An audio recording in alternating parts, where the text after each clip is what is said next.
Hello everyone and welcome back to the Horror Hut. Before you drift off, it would be a nice idea if you could leave a comment to let me know where you are listening from. Please don't forget to give the video a like and subscribe to the channel. Right, let's get comfy and relaxed, and let's begin. Midnight fuel, the last customer. The sun dipped below the horizon, leaving a bruised sky that mirrored the unease settling in my stomach. I had been driving for hours, the road stretching before me like a dark, unending ribbon, when I noticed the flickering glow of a gas station sign in the distance. Its fluorescent light buzzed, casting a sickly hue over the cracked asphalt. I knew I needed to stop. My tank was running low, and the empty stretch of highway didn't promise many more options. As I pulled in, I could see the station was nearly deserted. A single, rusted pump stood sentinel beside the building, while the glass doors of the convenience store were smeared with a layer of grime that hinted at neglect. I parked under the flickering light, the engine's rumble quieting to a whisper. The moment I stepped out of the car, an unsettling chill washed over me. The air was thick with the smell of gasoline and something else, something that made the hairs on my neck stand up. I dismissed it as paranoia, a trick of the mind after countless hours on the road. The asphalt crunched beneath my feet as I made my way to the pumps, the sound amplified by the eerie silence surrounding me. I noticed a figure slumped against the wall of the store, a man draped in shadows. He wore a faded cap and a stained hoodie, and his face was obscured, but his posture suggested a weariness that resonated with me. I felt an involuntary tug of sympathy but pushed it aside. I had my own needs to address. I filled my tank, the gas pump clicking with a mechanical oar. As the fuel flowed, I glanced back at the man. He hadn't moved, his gaze fixed on the cracked pavement. I couldn't shake the feeling that he was watching me, though it felt more like I was an object of his disinterest. After what felt like an eternity, the tank clicked off, and I replaced the nozzle with a sigh of relief. I turned to head inside, but the man shifted, his head tilting slightly as if he had heard something only he could perceive. I hesitated, caught in a moment of indecision before I pushed through the glass doors. The interior was dimly lit, with flickering fluorescent bulbs casting long shadows across the aisle. The shelves were stocked with an odd assortment of goods, most of which looked outdated. I grabbed a bottle of water and made my way to the counter, where a tired clerk sat, his eyes half-lidded and uninterested. "Just this," I said, placing the bottle down. He nodded without looking up, bringing it up with the lethargy of someone who had seen too many late-night transactions. His name tag read Rick, but he could have been anyone. I felt a creeping sense of isolation. This was not a place meant for the weary traveler, but a stop for the desperate. As I paid, a loud crash erupted from the back of the store, a sound like glass shattering. I jolted, the tension pulsing in the air thick enough to choke on. Rick's head snapped up, eyes wide and alert for the first time. He cursed under his breath and stood, making his way toward the back, leaving me alone in the dim store. The silence that followed was deafening. My heart raced as I stood there, torn between curiosity and the instinct to flee. I could hear muted voices, low and urgent, but I couldn't make out the words. I took a hesitant step toward the back, drawn by the need to know what was happening, but every instinct screamed at me to leave. Suddenly, the door swung open, and Rick reappeared, his face pale. "You should go," he said, his voice low, almost pleading. "Now!" I stared at him, confusion mixing with fear. "What happened?" "I can't explain." "Just go." His eyes darted behind him as if something else lurked in the shadows. Panic gripped me, and I turned, my feet moving before my mind could catch up. I rushed back to the entrance, my heart pounding in my chest. Just as I reached the door, I heard the sound of footsteps behind me, heavy and deliberate. I glanced back, and my breath caught in my throat. The man from outside had entered the store. He stood in the doorway, blocking my escape. His eyes glinted in the low light, and a predatory smile emerged on his face, revealing teeth that seemed far too sharp. He sniffed the air, as if savoring the scent of fear. "Leaving so soon?" he drawled, his voice smooth and taunting. I stumbled back, my pulse racing as I glanced at Rick. He was back at the counter, gripping the edge like it was a lifeline. His fear was palpable, and in that moment, I realized he wasn't merely a tired clerk, he was terrified. The man took a step closer, and instinct took hold. I bolted for the side door, feeling the cold metal of the handle beneath my palm. I yanked it open and burst into the cool night air, the gravel crunching underfoot as I ran back toward my car. I could hear the laughter behind me, echoing through the stillness, a sound that sent chills down my spine. As I fumbled for my keys, my fingers shaking, I glanced back. The man stood in the doorway of the gas station, his smile frozen, eyes glinting in the darkness.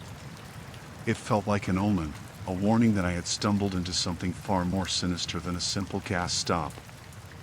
I slid into my car and slammed the door, my breath coming in ragged gasps. The engine roared to life, and I peeled out of the lot, the gas station receding in the rearview mirror. But even as I drove away, I could feel the weight of his gaze on me, the understanding that whatever had happened inside that place was far from over. The fluorescent lights buzzed overhead, their harsh glare illuminating the aisles of the empty gas station like a gaping wound. I stood behind the counter, my fingers tapping nervously against the cool surface of the register. Outside, the wind howled, rattling the glass panes, while the night wrapped itself around the station like a suffocating shroud. I had never been a fan of night shifts, and tonight was no exception. The gas station had been my refuge since my mother passed away, a way to escape the crushing weight of grief. But as I stared out into the darkness, the feeling of safety began to erode, replaced by a sense of foreboding. I was the only one working this shift, and even the shadows seemed to whisper secrets just beyond my reach. Earlier that evening, a few scattered customers had come and gone, a couple filling up their sedan, a weary trucker grabbing a cup of stale coffee. But now the silence felt almost oppressive, punctuated only by the low hum of the refrigerator and the occasional creaking of the building settling in for the night. I glanced at the clock. It was just past midnight. The town was asleep, and I was alone. A flicker of movement caught my eye. I turned, half expecting to see a late-night straggler, but there was nothing. Just the aisles lined with snacks and drinks, their bright packaging a jarring contrast to the dark outside. I shook my head, attributing the sensation to fatigue. The shadows around me deepened as I wandered the aisles, restocking a few items that had been neglected earlier in the evening. The air was stale, tinged with the lingering odor of gasoline and something else I couldn't quite place. I pulled a pack of beef jerky from the shelf and paused, feeling a chill skitter down my spine. It was just my imagination, I told myself, but the sensation persisted. As I moved back toward the counter, the faint sound of footsteps echoed in the distance. My heart raced, and I felt the hairs on my neck stand up. I stopped, straining to hear. The footsteps grew louder, accompanied by the distant jingle of the bell above the entrance. "Hello?" I called out, my voice barely rising above a whisper. No response. Just the rhythmic sound of footsteps growing closer. Panic settled in my chest as I peered through the glass doors, half expecting to see a figure emerging from the shadows. Instead, I found nothing but darkness and the flickering of the street lamp outside. I hesitated, my hand hovering over the register button, ready to lock the door and call for help. But what would I say? I was alone, and there was no one to turn to. The footsteps had stopped. I squinted into the blackness, trying to discern any shapes moving outside. Just as I began to convince myself it was all in my head, I heard a faint knock on the glass. It was a slow, deliberate sound, rhythmic like a heartbeat, reverberating in the silence. I jumped, my heart racing. "Who's there?" I shouted, my voice shaking. The knock persisted, the same steady pace. I took a cautious step toward the door, peering through the glass. My breath caught in my throat when I saw him, a man standing in the shadows, his face obscured by the brim of a white-brimmed hat. He shifted slightly, and I could see only the glint of his eyes, cold and unyielding. "Help me," he said, his voice barely audible through the glass. The words slithered into my mind, wrapping around my thoughts like a serpent. "Please. I need help." I hesitated, torn between the instinct to assist and the primal urge to flee. There were rumors whispered about individuals who disappeared in the woods nearby. I glanced around the station, searching for something, anything, that could provide comfort or reassurance. But there was nothing. Just the man at the door, his figure swallowed by the darkness. "Ma'am, please," he pressed, his voice thick with desperation. "I'm lost. I just need to use your phone." His demeanor felt off, the way he stood, too still, too deliberate. It sent a chill through me. I can't," I stammered, backing away from the glass. "You should leave." "No," he snapped, frustration creeping into his tone. "You don't understand. I can't go out there. Let me in." An icy breath swept through the station, and I felt an urge to run, but my legs felt rooted to the ground. The man continued to stare, his dark eyes boring into mine, as if he could see into the very depths of my soul. A shrill laughter echoed in my mind, a faint reminder of stories I had heard over the years about people who let strangers into their homes, their lives, an invitation that led to unimaginable horrors. And yet, I could see the raw panic in his eyes, an imploring that pulled at some deeper part of me. "Please," he whispered. "I can't explain right now, but I need your help. You don't know what's out here." With every second that passed, the tension in the air thickened, suffocating me. I weighed my options, the feeling of dread pooling in my stomach, the sense that I stood at the precipice of a decision that could change everything. The clock on the wall ticked, each second a reminder of my isolation. "Please," he repeated, his voice laced with urgency. "You can't leave me out here." And then, just as I held my breath, the lights flickered, plunging the station into an eerie twilight. I stumbled backward as the fluorescent glow flickered back to life, revealing the man's face in stark detail. His eyes were wide, almost feral, and for a brief moment, I saw something unrecognizable within them, a reflection of my own fear. It was then that I realized, sometimes, the darkness outside was not as terrifying as the darkness within. The sun dipped low behind the mountains, casting long shadows that seemed to stretch and clutch at the earth. I had been driving for hours, and the vast emptiness of the road had started to weigh heavy on my mind. The gas station loomed ahead, a solitary beacon of light in an otherwise desolate landscape.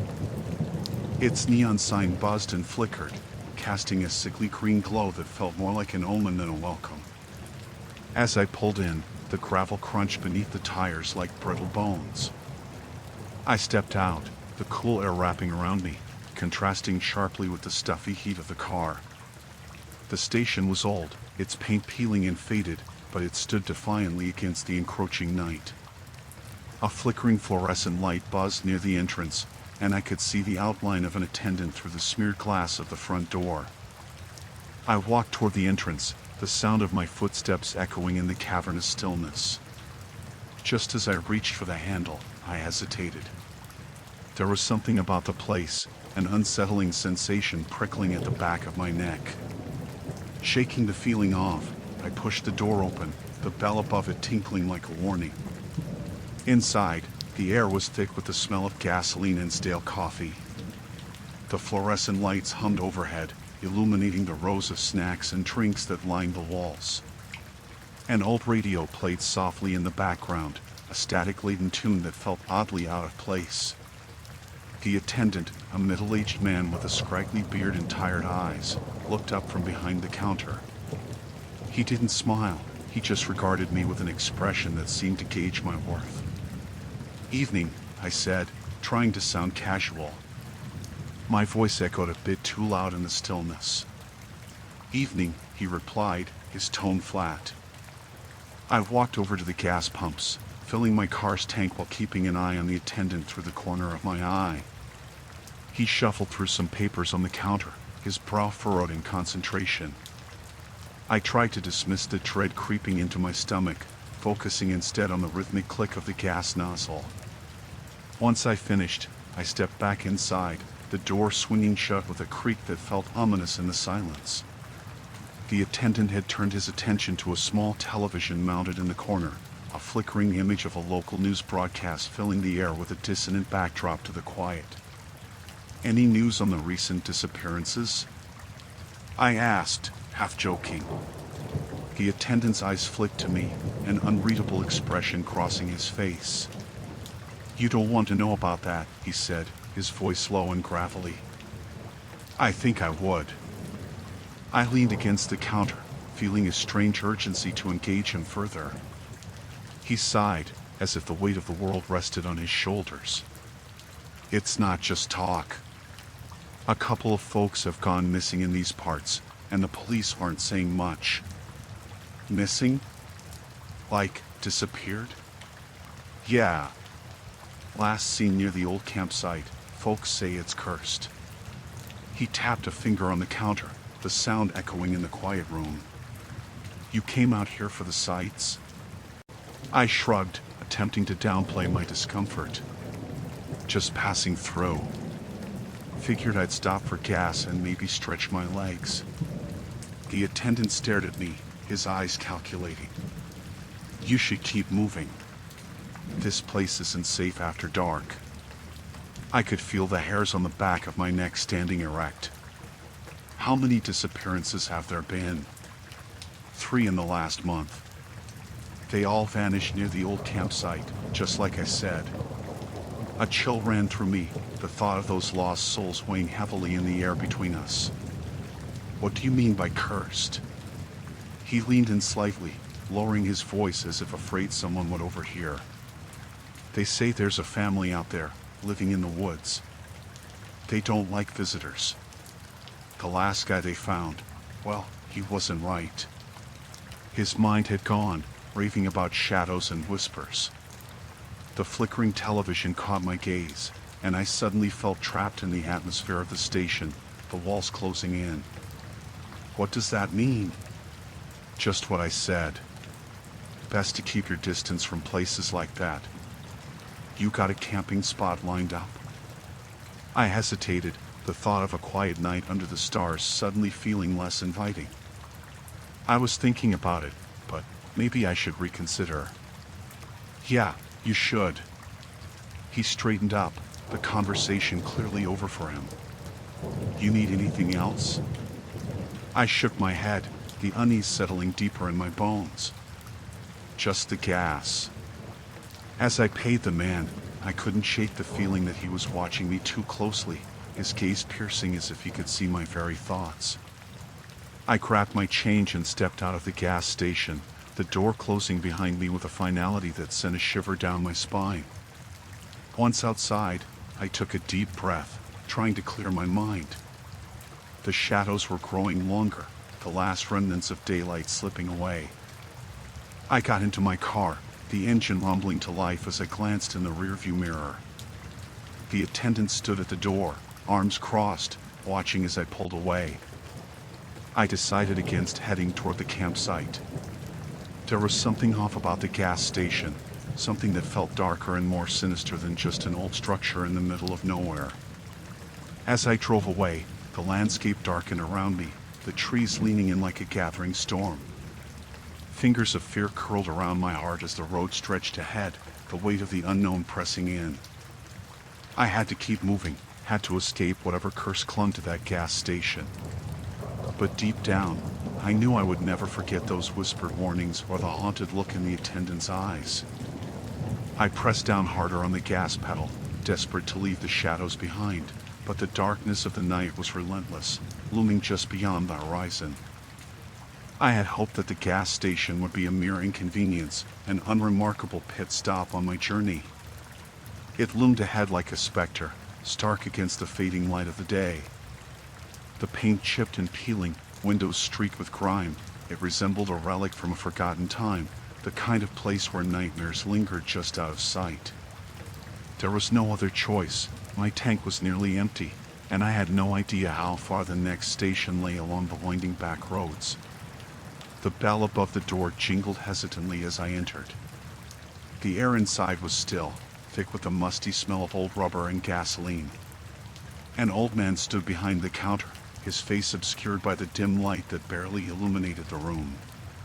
He looked up as I walked in, his eyes a pale blue that chilled me to the bone. He didn't smile. He didn't need to. The scowl etched into his weathered features told me all I needed to know. "Evenin', miss," he said, his voice low and gravelly like the gravel crunching underfoot outside. "What can I do for you?" "Just gas," I replied, my words feeling weak in the stagnant air. I walked over to the counter, my sneakers muffled against the scuffed floor. I could see the faint outline of a clock on the wall, its hands frozen at 8:10. A shiver ran down my spine as I glanced back at the man. There was something unsettling about his gaze, something predatory lurking beneath the surface. I didn't want to linger, so I pulled out my wallet and placed a crumpled bill on the counter. "Can you turn on the pump?" He gave a curt nod, but his eyes didn't leave mine as he reached for the keys. The keys jingled loudly in the silence, echoing like a warning bell.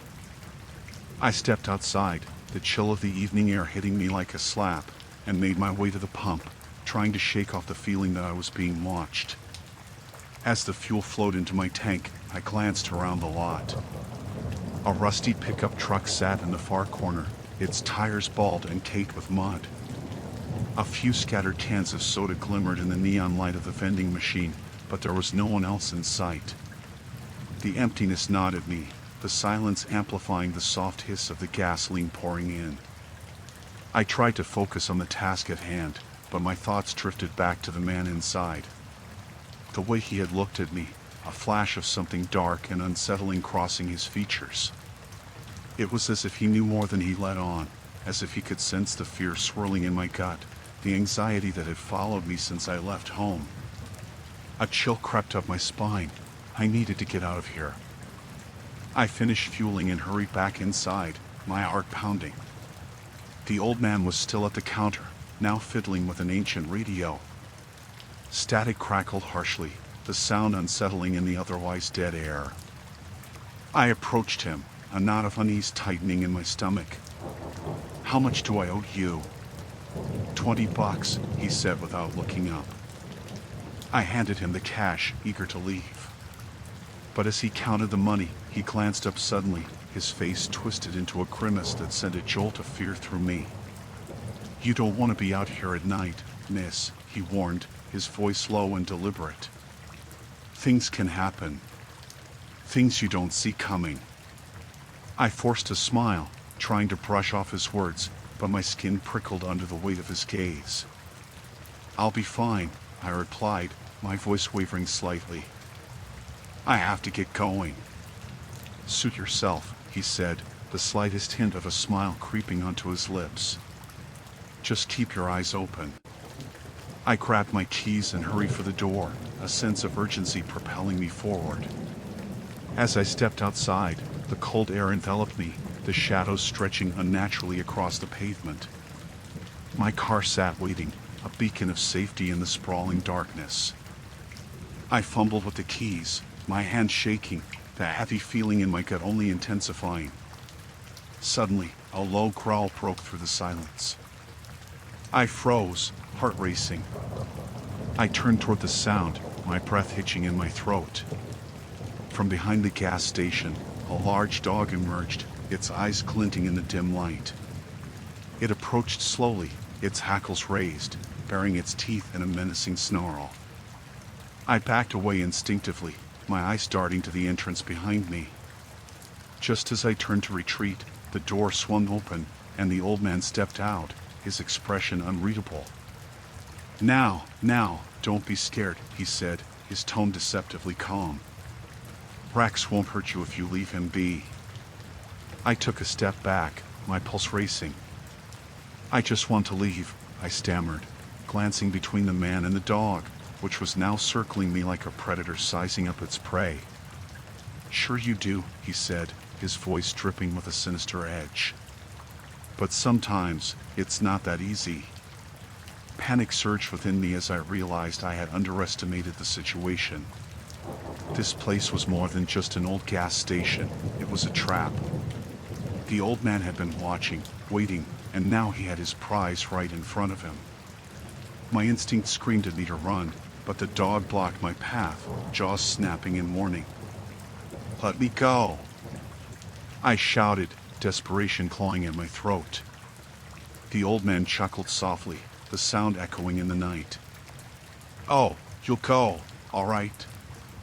But I can't promise you'll leave the same way you came. And with that, the world spun around me, the shadows closing in as I realized I was not just a weary traveler. I had stumbled into the heart of a darkness that had been lurking beneath the surface, poised to swallow me whole. The neon light flickered ominously, bathing the deserted gas station in an eerie glow. I clutched the steering wheel of my car, its engine a soft, humming heartbeat that matched the anxious thump in my chest. A faint, oily smell permeated the air, mixing with the lingering scent of rain-soaked asphalt. I glanced at the old clock on my dashboard at 3 a.m. I had been driving for hours, the roads around me increasingly desolate, when I spotted the station nestled between towering pines. At that hour, it felt like the last remnant of civilization, but something in the air whispered warnings that made my skin crawl. I parked next to the single working pump, the automatic lights flickering as they tried to illuminate the cracked pavement. The fluorescent tubes buzzed, a sound that heightened my unease. I stepped out, the chill of the night creeping under my jacket. My breath hung in the air like a ghostly fog as I made my way toward the glass-fronted store. The door creaked open, and I was immediately struck by the musty odor of stale coffee and old paper. Shelves lined with dusty snacks and faded soda cans stood like forgotten sentinels. The cashier, a shadowy figure behind the counter, barely acknowledged my entrance. His eyes were sunken, and the stubble on his jaw suggested he hadn't seen daylight in days. My heart raced as I approached. "Fill it up?" he asked, his voice gravelly, barely more than a whisper. "Just the pump out front," I replied, trying to keep my tone light, though my pulse quickened. "Sure." He nodded slowly, his gaze darting toward the window, as if expecting something or someone to come crashing through the glass. As I stepped back outside, a sense of dread settled over me. I could feel the shadows stretching, the whispering pines closing in as I filled my tank. The gas hissed and gurgled, a sound that blended with the unsettling silence around me. I glanced over my shoulder, half expecting to see the cashier watching me with a predatory interest. Instead, he was staring at the screen of an ancient computer, completely absorbed. My thoughts drifted to the radio, which had been crackling with static for the last 20 miles. I reached for my phone to check for a signal but found none. The isolation was suffocating, a weight pressing down on my chest. As I finished filling the tank, I felt a sudden chill, as though the warmth of the car's interior had been stolen away by an unseen force. I returned to the store to pay, the door swinging shut behind me with a finality that sent a shiver down my spine. The cashier rang up my purchase without meeting my gaze, his fingers gliding over the keyboard with an unsettling precision. I fought the urge to glance at the surveillance camera aimed squarely at me, its red light blinking like a warning. "Have you been here long?" I asked, trying to strike up a conversation, hoping to shake off the oppressive atmosphere. "Long enough," he replied, his voice low and detached. "You traveling alone?" "Just passing through," I said, forcing a smile.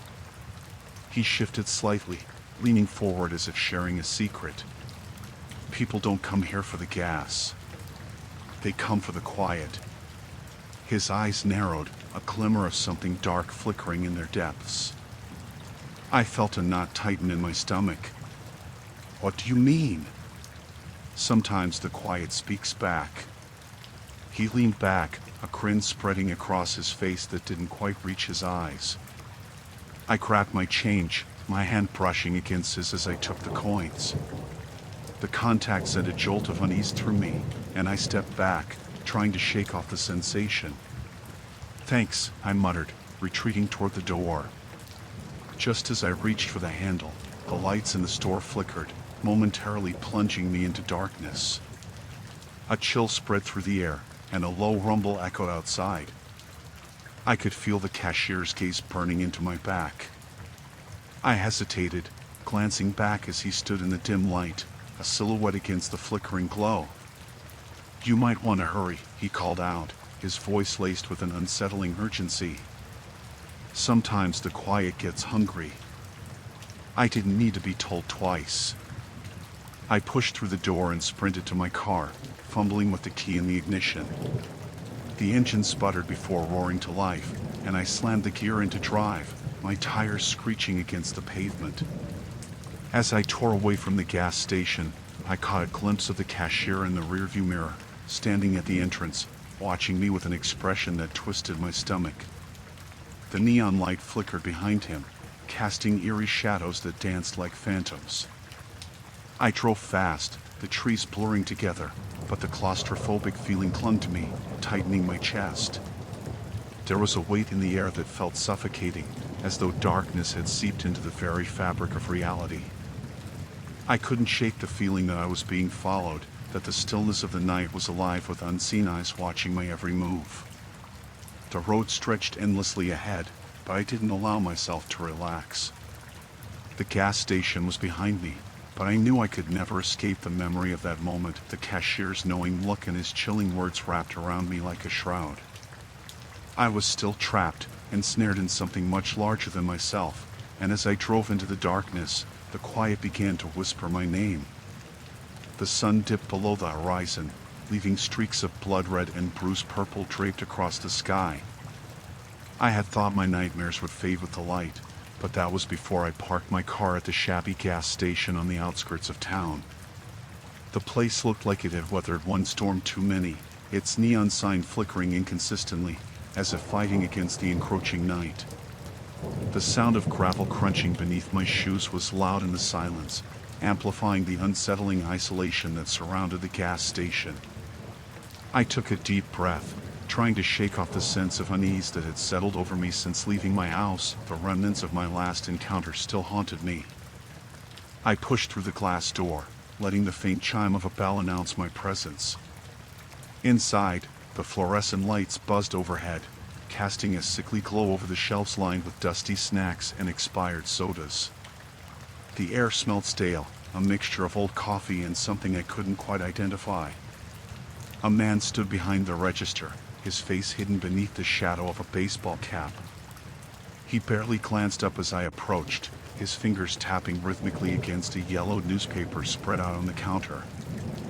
I cleared my throat, trying to gather my thoughts. Can I fill up?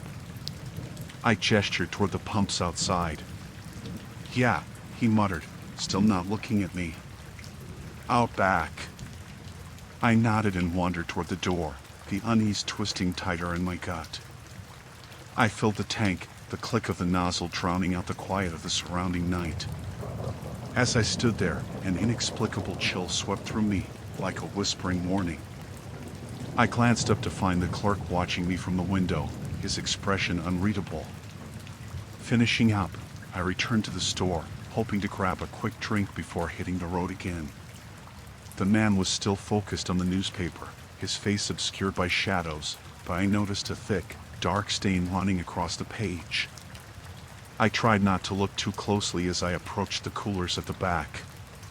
Just as I reached for a bottle of water, I heard the front door swing open, followed by a burst of laughter that echoed unnaturally in the small space. I turned to see a group of 3 young men, their faces flush with excitement. They were loud, boisterous, and oblivious to me as they approached the counter. "Can we get some gas?" one of them boomed, a grin spreading across his face. And, maybe a few snacks for the road? The clerk nodded, barely acknowledging them as he gestured toward the pumps outside. The laughter died down, replaced by an awkward tension that hung in the air like a fog. I felt the hairs on the back of my neck prickle as I turned away, trying to keep my distance from the group. As I stood there, I caught snippets of their conversation. The bravado in their voices masked something darker, a hint of unease buried beneath their laughter. They joked about some hitchhiker they'd seen near the highway, one of them claiming that the guy looked like he belonged in a horror movie. I shivered involuntarily at the thought, remembering the faces I had encountered in the last few weeks, framed with anguish and fear. The trio finally left, their laughter trailing behind them like a fading echo. I paid for my water, my heart still racing. Just as I turned to leave, I felt the clerk's eyes bore into me, heavy and unnerving. "You shouldn't be out here at night," he said, his voice low but laced with urgency. I arched an eyebrow, taken aback. "I'll be fine." "No, really," he pressed, leaning over the counter, his eyes glistening in the stark light. "There's something wrong with these roads after dark. You don't want to end up like—" He hesitated, a shiver of fear crossing his face. "Like the others." "What others?" I asked, my curiosity piqued despite the lingering dread. His gaze darted to the window, fear etched across his features. "You should just go. You don't want to be here when they come." "Who?" I demanded, but he had turned away, his attention consumed by something outside. I followed his gaze, peering through the glass, but the night was dark, nothing but the shadows of trees and the glow of the gas station lights puncturing the gloom. My heart raced as a sense of foreboding washed over me. I needed to leave, but my feet felt glued to the floor. The clerk's voice snapped me back. "Just go. Please." Against my better judgment, I took a step back toward the door. As I crossed the threshold, I felt as though a weight had lifted, but the world outside was still cloaked in an unsettling quiet. I hurried to my car, fumbling with the keys as a chill swept through the air, wrapping around me like a vice. I started the engine, the familiar rumble offering a moment of comfort. But just as I shifted into gear, shadows darted through the corner of my vision, a figure standing by the trees bordering the gas station. My heart began to race again, each pulse echoing the tension in the air. I squinted, trying to make out the details, but the figure melted into the darkness, as if it had never been there. Panic clawed at my throat. I swung my gaze back to the gas station, the clerk now nowhere to be seen. The door swung shut behind me, the bell eerily silent. I slapped the car into drive, my mind racing. I had to get out of this place, far away from that gas station and whatever secrets it held. As I sped away, I couldn't shake the feeling that something was watching me, lurking just beyond the reach of the light. The roads twisted before me, but it felt as though I was driving deeper into a nightmare I couldn't escape. I had thought the dread I felt at the gas station was behind me, but it clung to me like a shadow that refused to let go. The night I left, I had convinced myself that all I needed was distance from that wretched place. Driving down the quiet highways, I turned the radio dial, seeking comfort in the mundane chatter of late-night talk shows. But the more I listened, the more the unsettling memories resurfaced, gnawing at the edges of my mind. The darkness outside was thick, swallowing any semblance of normality. Just as my nerves began to settle, the car sputtered, and the engine coughed as if choking on its own breath. I cursed under my breath, pulling to the side of the road, the headlights illuminating nothing but an oppressive blackness. I fumbled for my phone, praying for a signal. No bars. Of course. I glanced at the gas gauge. I still had a quarter of a tank, enough to make it to the next station, if there even was one nearby. The woods creaked around me, branches scratching against the car like skeletal fingers. I turned the ignition once more, hoping for a miracle, but the car refused to cooperate, the engine giving up with a final wheeze. I sighed, the weight of the situation settling heavy on my chest. It was time to face my anxiety. Perhaps I could walk back to that hellish gas station. Their lights had flickered ominously as I drove away, and the memory of the grim attendant lingered in my mind like a bad dream. But dread fueled my resolve. The alternative was sitting here, a sitting duck in the dark. I stepped out into the chill, the night air biting in my skin as I set off down the road. My breath came in visible puffs as I walked, the rustle of leaves and distant night sounds enveloping me. I clutched my jacket tighter, casting nervous glances at the trees that loomed like silent watchers. Eventually, the gas station emerged from the gloom, its fluorescent lights casting an eerie glow over the cracked pavement. I almost turned around, but the thought of standing alone in the darkness urged me forward. I pushed the door open, the bell chiming a discordant welcome as I stepped inside. The interior was dimly lit, shadows pooling in corners. I approached the counter, where the attendant from before stood, his face partially obscured in the low light. A chill ran down my spine as he looked up, his eyes penetrating and cold.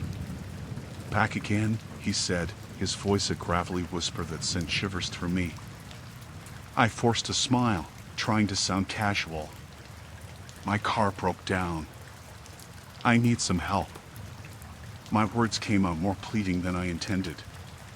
He nodded slowly, an unsettling grin creeping across his face. "Let me guess, you thought you could escape the fun." "Fun?" I echoed, my heart racing. "What do you mean?" "Nothing," he replied, his tone suddenly dismissive. "What do you need?" "I just need to use your phone. I need to call for a tow." I gestured toward the phone on the wall, hoping he wouldn't push me further. He stepped toward the phone, lifting it off the receiver and handing it to me with a deliberate slowness. "You can use it," but his voice trailed off, the shadows swallowing his words. "Just give me a moment," I said, turning my back to him, feeling the weight of his gaze. I dialed the tow service, my heart pounding as I recounted my location. I hung up feeling slightly better but still uneasy. "Help is on the way," I assured myself, turning to face the attendant again. But the expression on his face had shifted, the grin replaced by something darker. Behind him, a flickering light caught my attention. It was a screen, a small monitor displaying surveillance footage of the gas station's exterior. The image showed a view of the parking lot and the tree line, but that wasn't what caused my heart to drop. A figure stood just beyond the tree line, half in shadow, half illuminated by the gas station lights. The figure was hunched, and as it stepped forward, I could make out features, long hair dangling obscenely, a pale face with sunken eyes. "Who is that?" I nearly shouted, pointing at the screen as panic clawed at my throat. The attendant's reaction was disconcerting. He didn't flinch or show any emotion other than a casual interest. "Oh, just a local. They wander around sometimes." "Wander?" I repeated, my voice trembling. The figure had moved closer, now only a few feet from the edge of the parking lot, and I felt a primal urge to flee. "Don't worry about them," he said dismissively, but I noticed a slight twitch in his smile, a telltale sign that he was lying. I took a step back, my instinct screaming at me to escape. "I think I'll wait outside for the tow," I said, my voice barely steady. The attendant's smile widened as I turned to leave, a sickening sense of satisfaction lighting his eyes. "That sounds like a good idea," he replied, the words dripping with malice. I bolted for the door, heart racing, and stepped outside into the night. The cold air hit me like a slap, but I didn't care. I leaned against the building, trying to calm myself. The figure I had seen on the monitor was now out in the open, standing at the edge of the woods, staring directly at me. "Help is coming," I whispered to myself.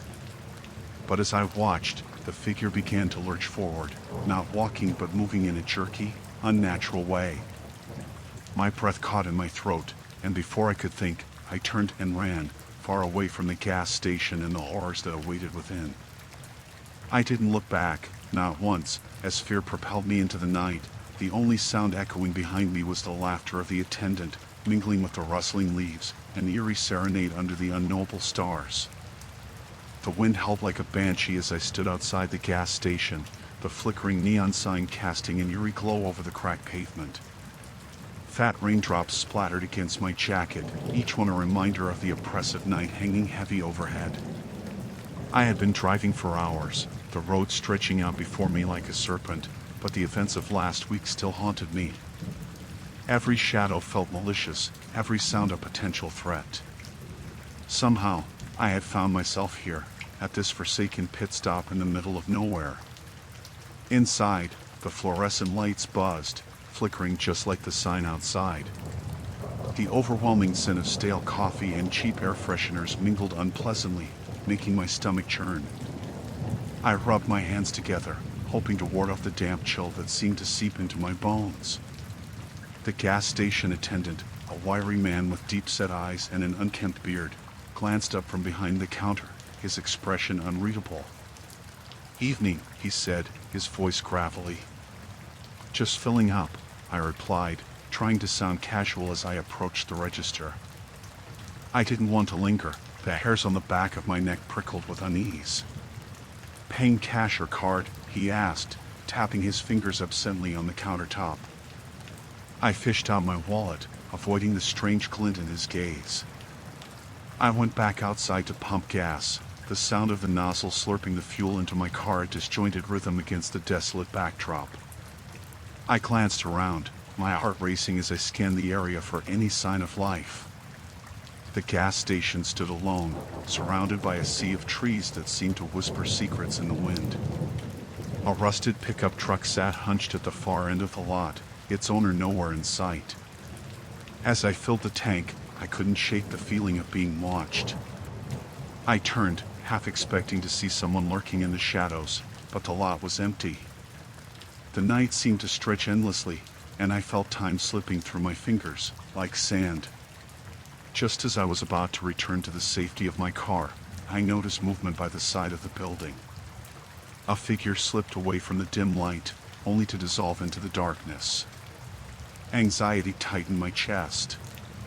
The gas station was supposed to be a refuge, a place to breathe and regroup, yet it felt more like a trap with every passing second. I hurriedly finished pumping and jogged back to the entrance. "Did you see that?" I asked the attendant, trying to mask my escalating panic. He frowned, his brow furrowed in confusion. "See what?" "Someone just came out from behind the building," I stammered. There's someone out there." The words hung heavily in the air, and he stared at me as if I'd lost my mind. "Probably just a raccoon or something," he muttered, turning back to the register. "Just a gas station, lady." I bit my tongue. His nonchalance only stoked the flames of my anxiety. I wanted to leave, to escape the oppressive weight of the night pressing down on me, but I was trapped here until I paid and got my change. I could almost hear the clock ticking, the seconds dragging out like an eternity. As I waited, I glanced out the window again, my heart racing at the sight of a figure standing by a nearby tree line. It was just a silhouette, but the shape seemed too tall, too gangly. I blinked, and it was gone, as if it had melted into the shadows. I squinted, peering into the darkness, but nothing emerged. "Can you hurry, please?" I said, my voice shaking. Panic licked at my throat like a flame. "I really need to get going." The attendant finally broke from his daze and handed me my change. "You're good to go," he said, though his eyes darted to the door, as if he sensed something I couldn't. I didn't need to be told twice. I bolted for my car, fumbling with the keys as I tried to unlock the door. I threw myself inside, heart pounding, and locked the doors, even though I knew it wouldn't keep whatever was out there from getting in. I scanned the surroundings frantically, half expecting the figure to emerge from the dark. Just as I turned the ignition, headlights swung into view, cutting through the night. A car pulled into the station, an SUV, gleaming and pristine, the driver oblivious to the atmosphere of dread that enveloped me. A woman stepped out, her phone glued to her ear, and for a fleeting moment, I felt a pang of relief. Maybe I wasn't alone after all. But as the woman approached the attendant to pay, I caught a glimpse of something just beyond her.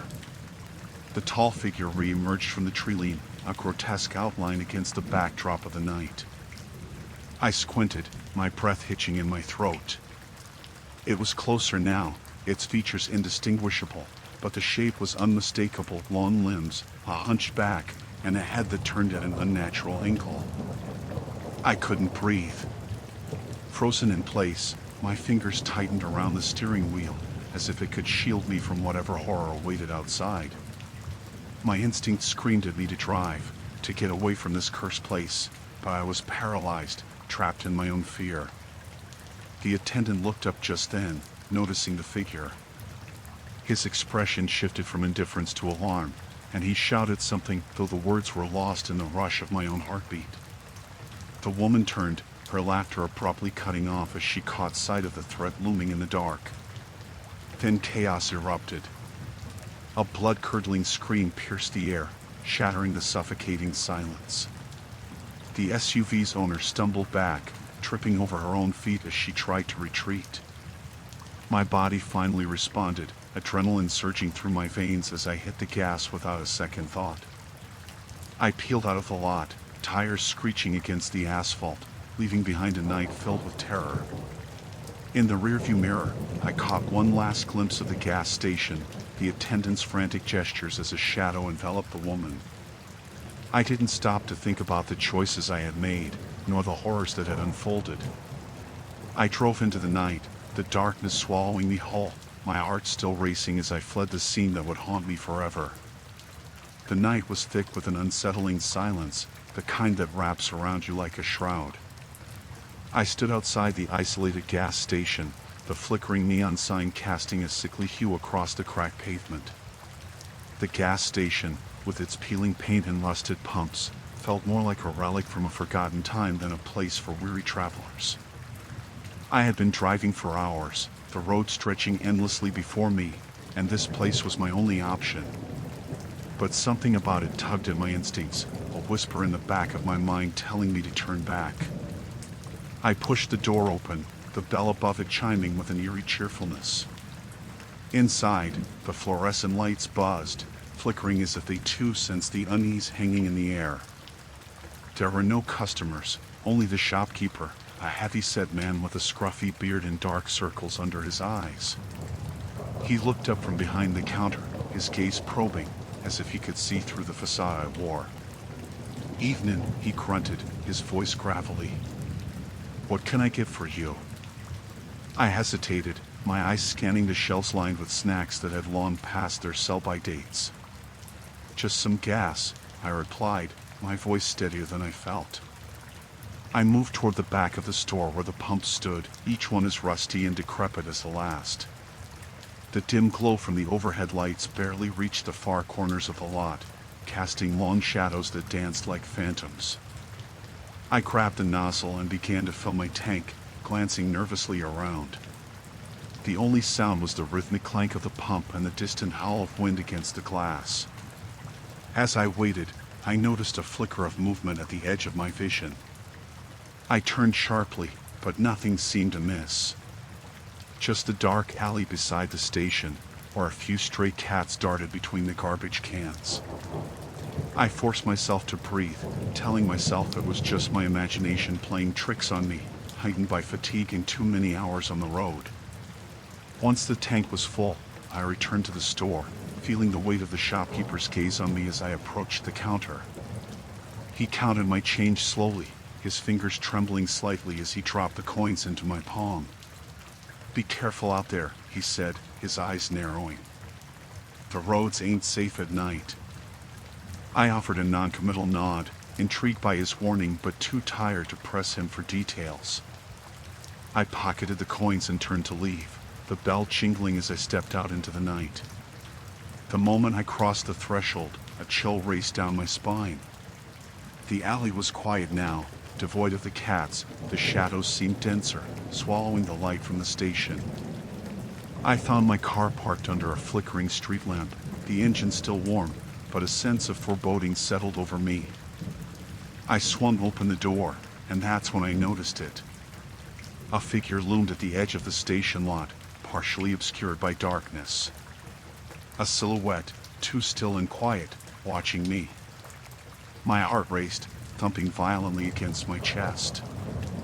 I squinted, trying to discern any detail, but the shadows concealed everything. "Hey!" I called out, my voice trembling slightly. "Is someone there?" No response. My instinct screamed at me to get into the car, to lock the doors and drive away. But curiosity held me in place, a morbid fascination that made me step back towards the edge of the lot. "Hello?" I tried again, my voice barely above a whisper. The figure shifted, finally stepping into the light. It was a woman, her face pale and gaunt, hair disheveled and matted.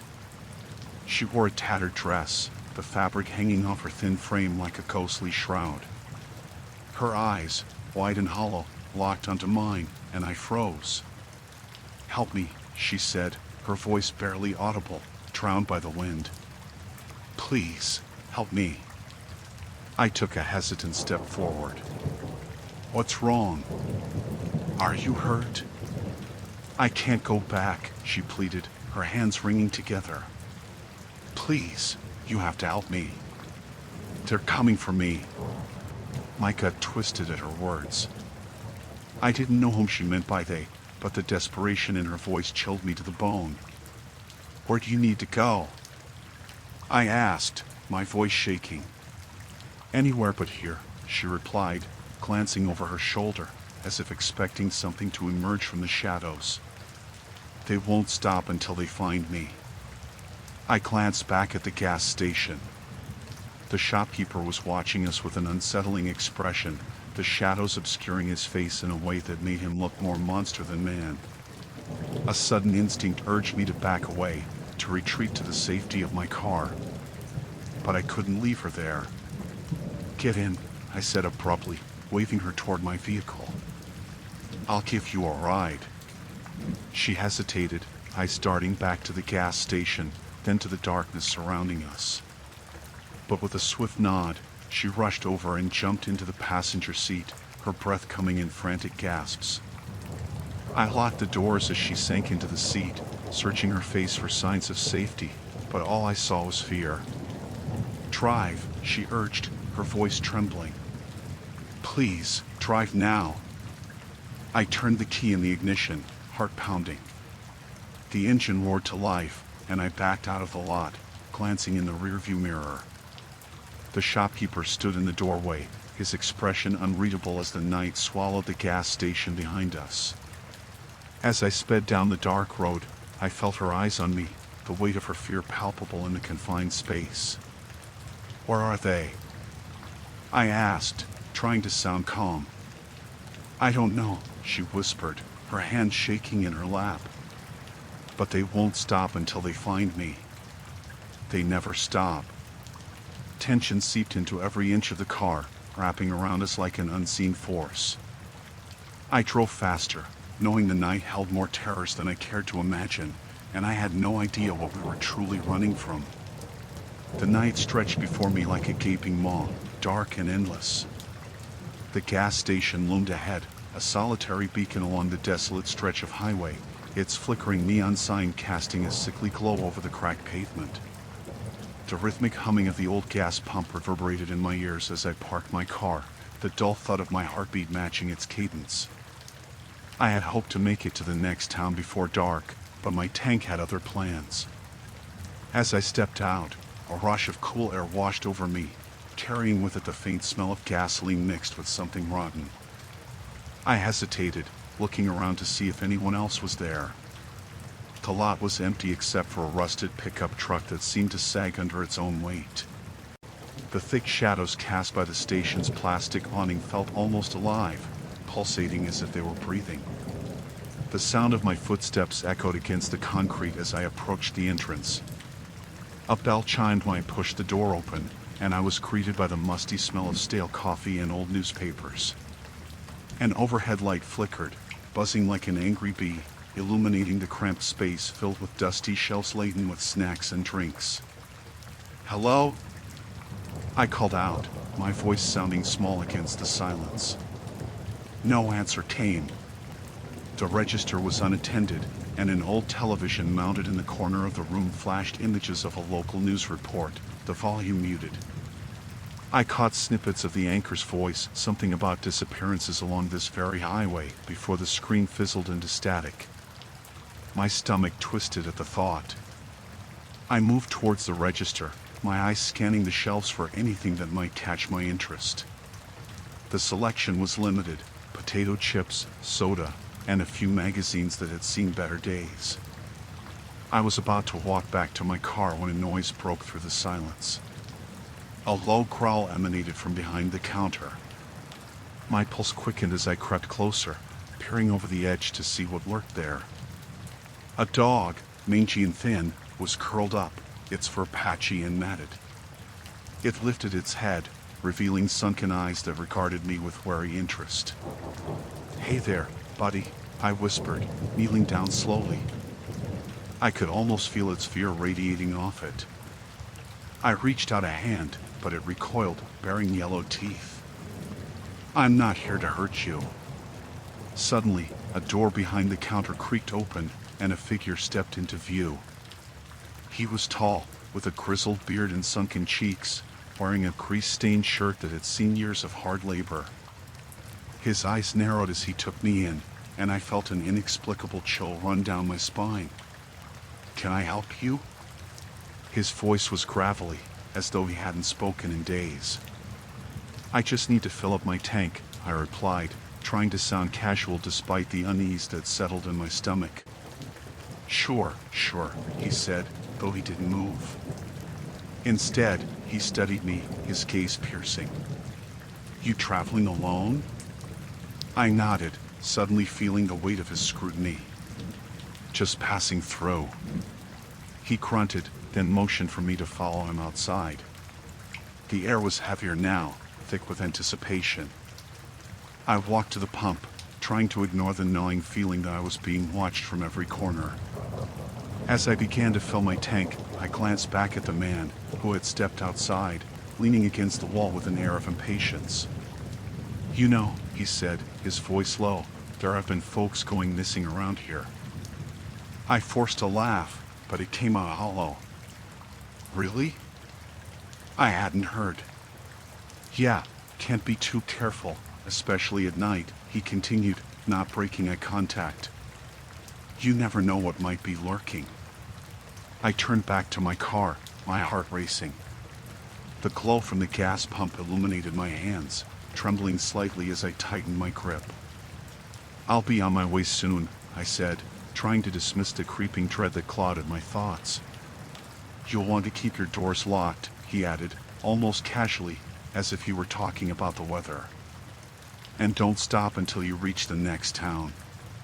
The pump clicked, and I pulled the nozzle out, the sound echoing in the stillness. I didn't want to acknowledge the pit forming in my stomach, the primal fear that began to seep into my bones. I glanced toward the entrance of the station, half expecting to see something or someone lurking in the shadows. "Thanks for the advice," I managed to say, but his attention had turned elsewhere. He had his gaze fixed on the road, his expression darkening, as if he sensed something ominous approaching. "What is it?" I asked, following his line of sight. The night was still, the wind whispering secrets through the trees lining the highway. "Nothing," he grunted, though the tension in his stance suggested otherwise. I climbed into my car, fumbling with the keys as I unlocked the doors.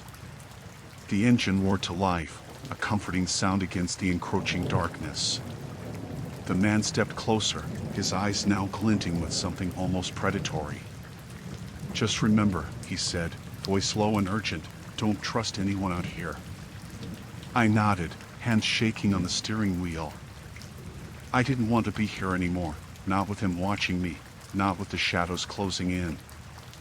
I eased my foot off the brake and began to drive away, glancing back just once to see him still standing by the pump, an unsettling grin stretching across his face. As I merged onto the highway, my heart raced with the thrill of escape, but I couldn't shake the feeling that I had left something behind, something lurking in the shadows, just out of sight, waiting for its chance. And deep down, I feared I had made a grave mistake by stopping at that gas station. The sun dipped below the horizon, casting long shadows across the landscape as I pulled into the gas station. The flickering neon sign buzzed like a swarm of angry bees, the word open sputtering in the dim light. I hadn't planned to stop here, but my car sputtered ominously just a few miles back. The empty stretch of road had become increasingly eerie, every moment stretching out in a slow, maddening crawl. As I stepped out, the temperature plummeted, a chill winding through my bones. I shivered, regretting my choice of a light jacket. The gas station stood isolated, surrounded by thick woods, their silhouettes sharp against the darkening sky. My breath fogged in the cool air as I made my way to the pump, the pavement rough under my shoes. The station was old, its paint peeling and faded. I glanced around, taking in the deserted lot. The only sound was the gentle rustling of leaves, and the occasional creak of the station structure. The heavy silence was unsettling, and I felt an inexplicable urge to hurry. I reached for the nozzle and began to fill my tank, the mechanical click echoing in the stillness. It was then that I noticed him, a figure lurking in the shadows beside the station's entrance. He stood just beyond the neon light, his face obscured. My heart quickened. Instinctively, I tightened my grip on the pump, half expecting him to leap forward. But he remained motionless, watching. I tried to shake off the fear clawing at my chest. Maybe he was just another traveler, waiting for the next moment to escape this desolate place. I shifted my focus back to the gas, willing the tank to fill faster. The click of the automatic shutoff startled me, snapping me back to reality. I had filled up enough to get back on the road, and I hoped my departure would be uneventful. Turning to the figure again, I realized he was closer now, stepping into the light. His face was gaunt, skin stretched tightly over his bones.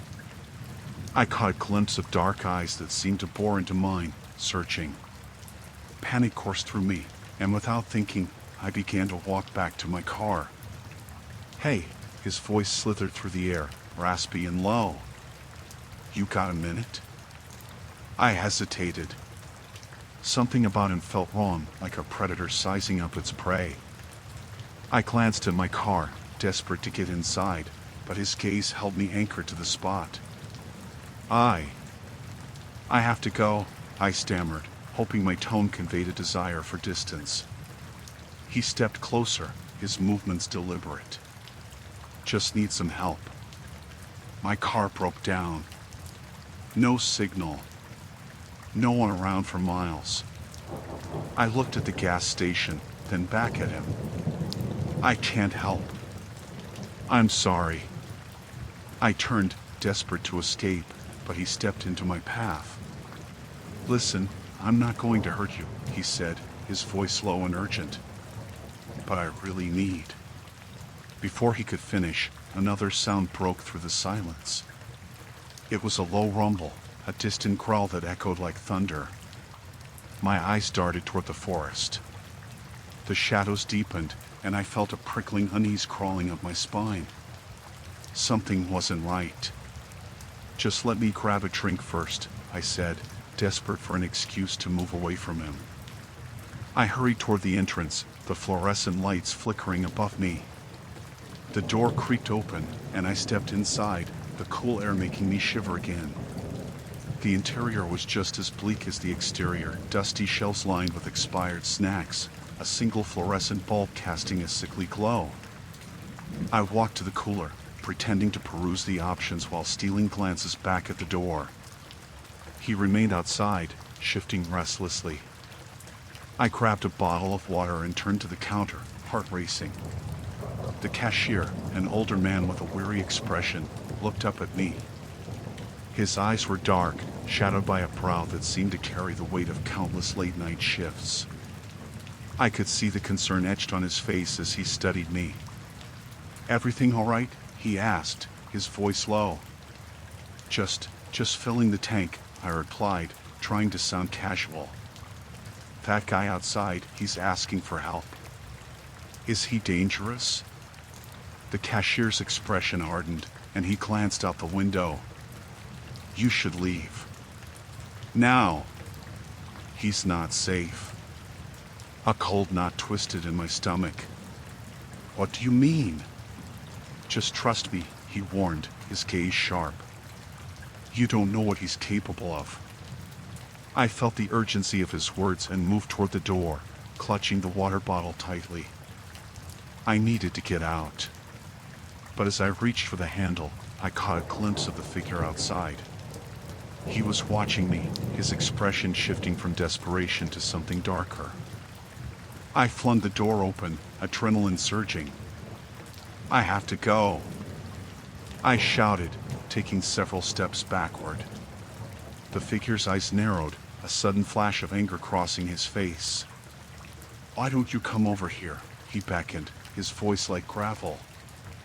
"I just want to talk." But I was already running, my heart pounding in my chest as I sprinted toward my car. I could hear footsteps behind me, rapid and heavy. I fumbled with my keys, hands trembling as I unlocked the door. Time slowed as I slid into the driver's seat, yanking the door shut just as he reached me. I could feel his breath against the window, hot and frantic. "You can't leave. You don't understand." I didn't wait to hear more. I turned the ignition and slammed the gas pedal. The tires screeched against the asphalt, and I felt the weight of the gas station fade behind me as I sped into the night, my heart racing with a mix of fear and relief. But that sense of safety was fleeting. The road ahead twisted into the darkness, and I could still feel his gaze burning into my back, the echo of his desperate cries fading into the oblivion of the woods. I could no longer shake the feeling that I had escaped something far more sinister than I could comprehend. In every shadow that danced along the roadside, I sensed the threat lingering just out of sight, waiting for the moment when I would have to confront it again. The night had fallen thick around me, pressing the world into shadows so deep they felt suffocating. The gas station loomed ahead, a lone beacon of light flickering like a heartbeat against the oppressive darkness. I parked my car beside the pumps, the engine rumbling to a stop, but the anxiety gnawed at me like a persistent hunger. I knew the gas station wasn't just a stop for fuel, it was a threshold. As I stepped out, the cold air sliced through my jacket, raising goosebumps on my arms. I peered into the glass windows of the station. Inside, the fluorescent lights buzzed, casting a sickly glow over a clutter of snacks and drinks, creating a garish contrast to the quiet of the outside world. I hesitated, aware that the last time I had visited a gas station, it had been anything but ordinary. The memory twisted in my mind like a thorn. Taking a deep breath, I pushed open the door, the bell above chiming softly as I entered. The interior smelled of stale coffee and rubber, and the overhead lights flickered sporadically, adding to the sense of unease that bubbled beneath my skin. A woman stood behind the counter, her face partially obscured by shadows. She looked up at me, her eyes narrowing, and I couldn't help but feel like I was intruding on something private. "Can I help you?" she asked, her voice flat and uninviting. I approached the counter, forcing a smile that felt foreign on my lips. "Just need to fill up my tank," I said, trying to sound casual. "And maybe grab a drink." "Sure," she replied, her gaze drifting past me. The slight tremor in her voice hinted at nerves, and I couldn't shake the feeling that she was also on edge. I walked over to the cooler, scanning the rows of fluorescent-lit beverages. Each bottle reflected the harsh light, creating a dizzying illusion. My heart raced as I picked a soda that came cold against my fingers. I returned to the counter, where the woman was now tapping her fingers rhythmically against the surface, eyes darting toward the door. "Everything okay?" I asked, trying to break the tension. "Just not a lot of traffic tonight," she murmured, her voice barely above a whisper. "Been quieter than usual." I followed her gaze, noticing that the parking lot outside was indeed empty, save for my car. A chill crept back up my spine as I recalled the feeling of being watched. The weight of the silence pressed heavily against my chest, and I suddenly felt trapped, as if the walls of the gas station were closing in around me. "I'll be right back," I said abruptly, needing to escape the counter and its oppressive atmosphere. I strolled outside, the chill night air feeling like a welcome embrace. I moved toward the gas pumps, reminding myself to fill up before heading into the deeper stretches of the woods. As I stood there, the soft hum of the pumps began to fade, replaced by a distant sound echoing through the night, a low, growling noise, almost like an animal in distress. I strained my ears, trying to pinpoint its source, but the sound seemed to drift like fog.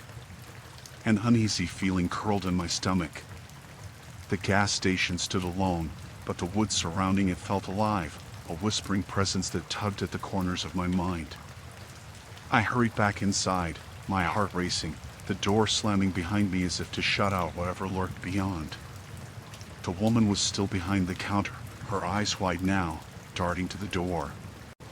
"Did you hear that?" she asked, her voice quaking. I frowned, feeling the tension coil tighter between us. "What was it?" "I don't know," she said, her fingers gripping the edge of the counter. "It's happened a few times tonight." There was a tremor in her voice, and for the first time, I noticed the tremors in her hands. "I think I'll take my drink to go," I said, hoping to keep my voice steady, but doubt seeped into my words. The woman nodded, and I placed the soda on the counter, fumbling for my wallet. I could feel her eyes watching me, sharp and fearful, as I paid. The strange sound from outside still echoed in my mind, reverberating through the shadows of the gas station. Just as I turned to leave, the front door swung open abruptly, slamming against the wall. A figure stood silhouetted in the doorway, cloaked in darkness. My heart leaped into my throat as I recognized the outline. "Jake!" I gasped, disbelief washing over me. He stepped forward, the fluorescent lights revealing his haggard face, eyes wild with panic. "You have to get out of here," he said, panting. "What are you talking about?" The woman behind the counter backed away, her face pale, and Jake's urgency ignited a primal fear within me. "It's not safe. We need to leave. Now!" Before I could process his words, the growling noise erupted again, louder this time, echoing from the darkness outside. I looked past Jake, heart racing as shadows danced around the edges of the light. "What the hell is that?" I whispered, instinctively stepping back. Jake grabbed my arm, pulling me towards the exit. "Whatever it is, we can't stay here." We burst through the door together, the night air slamming into me like a force. The gas station's lights flickered once more, and as I glanced back, I saw the woman behind the counter, her face frozen in terror. The growl deepened, reverberating from the woods. I turned back, adrenaline surging through my veins as Jake and I sprinted toward the car, hearts pounding in synchrony. The gas station loomed ahead like a mirage in the darkness, its flickering neon sign casting an erratic glow over the cracked asphalt. The air was thick with the smell of gasoline and something else, a rancid, acrid scent that prickled at my throat. I had been driving for hours, fatigue gnawing at my concentration, but I knew I couldn't ignore the warning signs that had haunted me since I left the last town. As I pulled into the lot, the gravel crunched under my tires, and I felt a shiver run down my spine. The station was nearly abandoned, the pumps untouched and covered in a fine layer of dust. The flickering lights cast eerie shadows, making them dance along the weathered exterior of the building. A single bulb swung overhead, its buzz underscoring the oppressive silence. I parked and killed the engine, listening to the ominous stillness that enveloped the area. I stepped out of the car, my boots crunching on the gravel. The night was unusually quiet, the only sounds being the soft rustle of the wind and the distant croak of frogs. I could feel the weight of the darkness pressing in, and the hairs on the back of my neck stood at attention. The gas station's glass doors were grimy, and I hesitated before pushing them open, the chill of the night air slipping past me like a warning. Inside, the fluorescent lights flickered erratically, giving the space a sickly hue. The shelves were lined with outdated products, dust motes dancing in the beams that made it through the glass. A faded poster advertising a local drive-in flickered on the wall, its colors long since washed out. I took a deep breath, forcing myself to ignore the sense of unease that washed over me. "Hello?" I called, my voice sounding small and hollow in the vast emptiness. No response came, only the low hum of the refrigerator near the back. I approached the counter, my eyes scanning the register, half expecting some figure to materialize from the shadows. Instead, I was met with an unsettling stillness. I reached for the bell on the counter and tapped it lightly. The sound echoed through the store, but still, no one came. My heart thudded in my chest as I hesitated, weighing my options. I could fill my tank and leave, but I had a feeling that something was waiting for me, lurking just beyond my perception. The door creaked behind me, and I spun around, half expecting to see a customer or the clerk finally emerging from the back. Instead, I found myself staring into the face of a man, his features obscured by the shadows. I could barely make out his silhouette, tall and stooped, hood drawn low over his brow. My instinct screamed at me to flee, but fear rooted me in place. "Can I help you?" he rasped, his voice gravelly and harsh. The words hung in the air, thick and suffocating. I need gas," I stammered, my eyes darting to the door, weighing my chances of making a run for it. "Last pump's out," he replied, his tone devoid of any emotion. "You'll have to go to the other side." He gestured lazily, and I forced myself to nod, moving slowly, carefully toward the door. I needed to stay calm, to focus on my goal. As I stepped back outside, the wind whipped around me, carrying with it a faint sound like a low whisper. I couldn't make out the words, but it sent a shiver down my spine. I hurried to the pumps, the light from the station illuminating the empty lot but barely penetrating the shadows. I placed the nozzle in my car and began to fill the tank, my eyes flickering back to the door. I could see the man still watching me, his figure barely shifting. The gas flowed slowly, and I fought against the rising panic that threatened to engulf me. Every instinct told me to hurry, but I forced myself to breathe, to remain steady. Suddenly, a loud bang echoed from inside the station, making my heart skip. I dropped the nozzle and turned, my stomach twisting in fear. The man was gone. I scanned the area, the night closing in around me.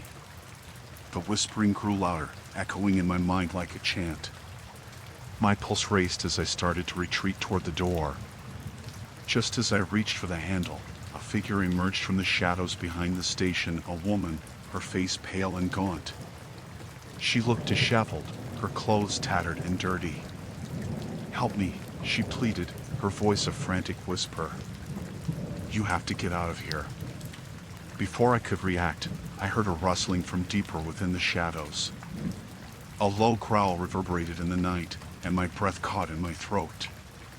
The woman's eyes widened in terror as she pointed behind me. I spun around, but all I saw was darkness swallowing the light. "Run!" she screamed, her voice piercing through the encroaching dread. I didn't need another warning.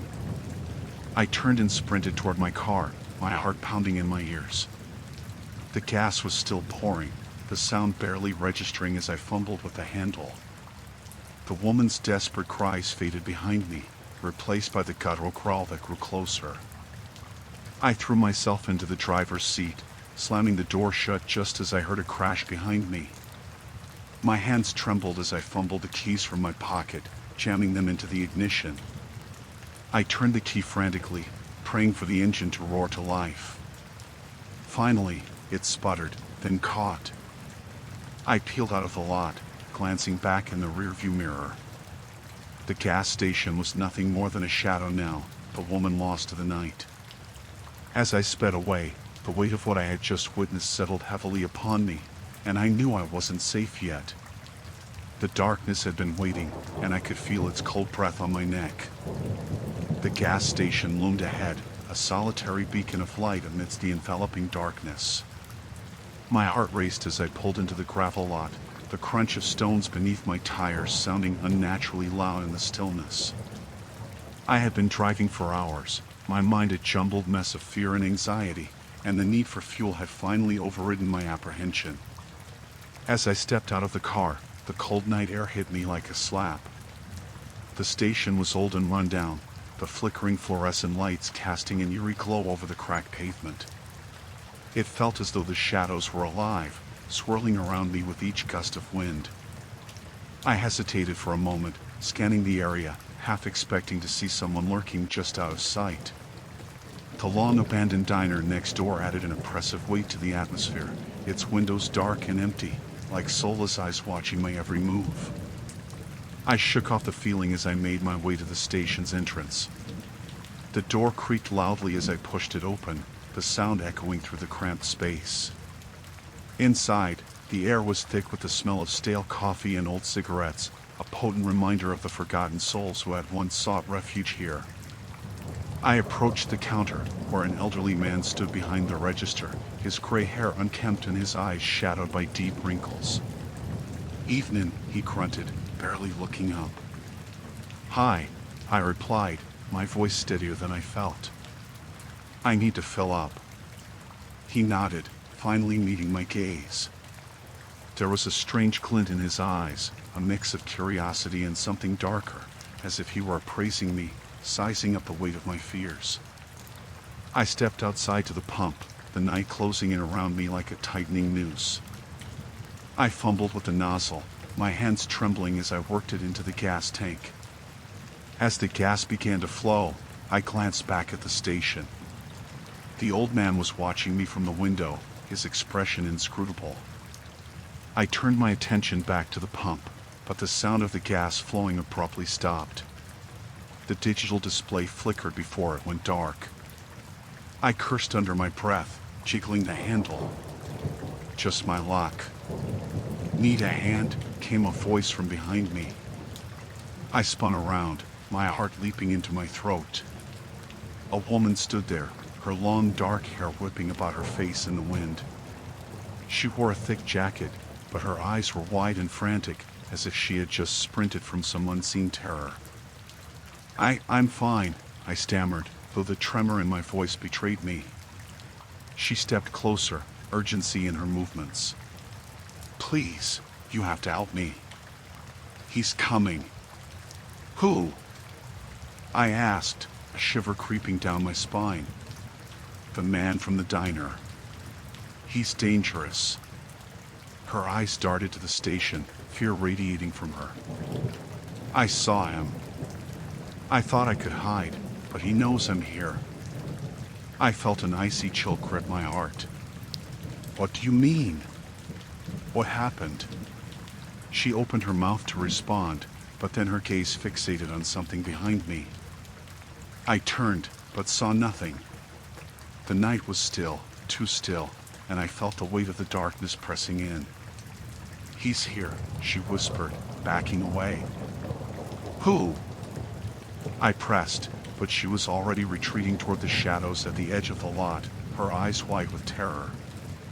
Suddenly, a loud crash erupted from the direction of the diner, sending a jolt of fear through me. The old man emerged from the station, his demeanor entirely changed, a predatory grin spreading across his face. He was no longer just a tired clerk, he was something else, something sinister.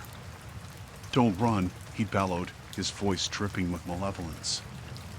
I bolted toward my car, adrenaline surging through me. My mind raced as I fumbled with the keys, my fingers slipping in panic. I could hear the woman screaming somewhere behind me, drowning out the sound of my own frantic heartbeat. "Get in!" I shouted, feeling a surge of desperation. I finally managed to unlock the door and jumped inside, slamming it shut just as the old man approached. I could see him more clearly now, his eyes wild and glinting under the gas station lights. He raised a hand, as if beckoning me to come out, but there was an unmistakable threat behind the gesture. "Leave her alone," I yelled, fumbling for the ignition. He laughed, a low, gravelly sound that made my skin crawl. "You don't know what you're dealing with, kid. This place is a graveyard for lost souls." The woman's cries faded into the distance as I finally got the engine to roar to life. I shifted into gear, and as I slammed on the gas, I caught a glimpse of the old man's face contorting in rage. The gravel crunched beneath my tires as I sped away, the gas station shrinking in the rearview mirror. But the unease didn't leave me. I could still feel his gaze boring into my back, heavy and oppressive, as though I carried the weight of the station with me. Glancing back one last time, I saw the flickering lights growing dimmer, but the shadows seemed to linger, whispering secrets I could not comprehend. Somehow, I knew that my escape was only temporary, that the darkness had marked me and would follow wherever I went. And in that moment, I fully understood the woman's warning. Some places are never truly abandoned, and some things never truly let go. The chill of the evening air wrapped around me like a damp blanket as I stepped into the gas station, my breath visible in the dim light. The fluorescent bulbs flickered above, casting uneven shadows that danced across the aisles. A faint hum resonated from a nearby cooler, struggling to keep its lights on. I felt a sense of unease swell within me, an unsettling reminder of how isolated I was in this desolate stretch of highway. The bell above the door chimed as I entered, signaling my presence to the solitary attendant behind the counter. His eyes, sunken and bloodshot, locked onto mine for a heartbeat longer than necessary. There was something unnerving about his gaze, as if he were sizing me up, pondering what secrets I might hold. I offered a tight smile, but it fell flat against the weight of the atmosphere. "Fill it up?" he asked, his voice gravelly, like the crunch of tires on gravel. I nodded, not wanting to engage in conversation longer than necessary. I was desperate to leave, to get back on the road, but I needed gas to ease the fear that had been gnawing at me ever since I left the comfort of the last town. I moved to the pump as he shuffled around the counter. The night was eerily quiet outside, the kind of silence that made me acutely aware of the rustle of leaves and the distant croak of frogs. I fumbled with the nozzle, trying to shake off an anxious feeling that had settled in my stomach. Something felt wrong, a disquieting sense that I was being watched. As I filled my tank, I caught a glimpse of something out of the corner of my eye. A shadow flickered past the window, too quick for me to identify. My heart raced. I glanced back, but the parking lot was empty. I turned my attention back to the pump, forcing myself to breathe slowly. The rhythmic clinking of the gas echoed in the stillness, and I tried to drown out the unease creeping over me. The attendant's heavy footsteps echoed behind me, and I turned. He stood by the door, staring into the night. "You see that?" he asked, nodding toward the darkness. I followed his gaze, my pulse quickening. The shadows seemed to stretch and contort, coiling around the edges of my vision. "People don't come through here much," he murmured. "Guess they don't like the company." I felt a chill as if he were implying something more sinister. My hands trembled slightly on the nozzle. "Just passing through," I said, forcing the words out. "I should be on my way." He chuckled softly, a sound devoid of humor. "Ain't that what they all say? Just a pit stop. But I tell you, you hang around long enough, you start to see things." He leaned closer, and I caught the scent of something rancid on his breath. "Sometimes the darkness doesn't want to let you go." I suppressed a shiver and finally pulled the nozzle from the tank. "Thanks for the gas," I said curtly, heading toward the door. I couldn't shake the feeling that he was watching me, that his eyes were boring into my back as I made my way toward the exit. The bell chimed again behind me, and I felt an unsettling urge to glance back one last time. As I stood outside, the night air felt heavier, thicker. I scanned the desolate lot, the shadows pooling like ink stains along the edges. That's when I noticed a figure standing behind the gas station, partially hidden in darkness. A flash of dread surged through me, and every instinct screamed for me to leave. But curiosity rooted me to the spot for a moment longer. The figure moved slightly, and in that flickering light, I glimpsed a flash of pale skin, gaunt and stretched taut over bone. My breath caught in my throat. What was that? An icy grip of fear wrapped around my chest, and I turned abruptly, heading for my car. I fumbled with my keys, praying the lock would respond quickly, but time seemed to stretch impossibly. "Hey!" The attendant's voice boomed from behind me, but I didn't look back. I finally managed to unlock the door and slid into the driver's seat, locking the door behind me with a frantic click. My heart raced as I glanced into the rearview mirror. No one stood at the back of the gas station anymore, just shadows dancing along the edge of the light. I tore out of the parking lot, tires squealing against the asphalt. The road ahead stretched dark and empty, the white lines blurring beneath the headlights. I felt a rush of adrenaline coursing through me, but the sense of relief was short-lived. The gas station retreated into the darkness behind me, but that figure lingered in my thoughts, its haunting presence woven into the fabric of the night. Just when I thought I could breathe easy, the headlights illuminated something in the road ahead, a flash of movement. I slammed on the brakes, heart slamming against my rib cage. A deer? No, it was too tall, too lean. The figure emerged from the darkness, moving with an unnatural grace, a creature more than a person. My skin prickled, and the words of the attendant echoed in my mind. The darkness didn't want to let you go.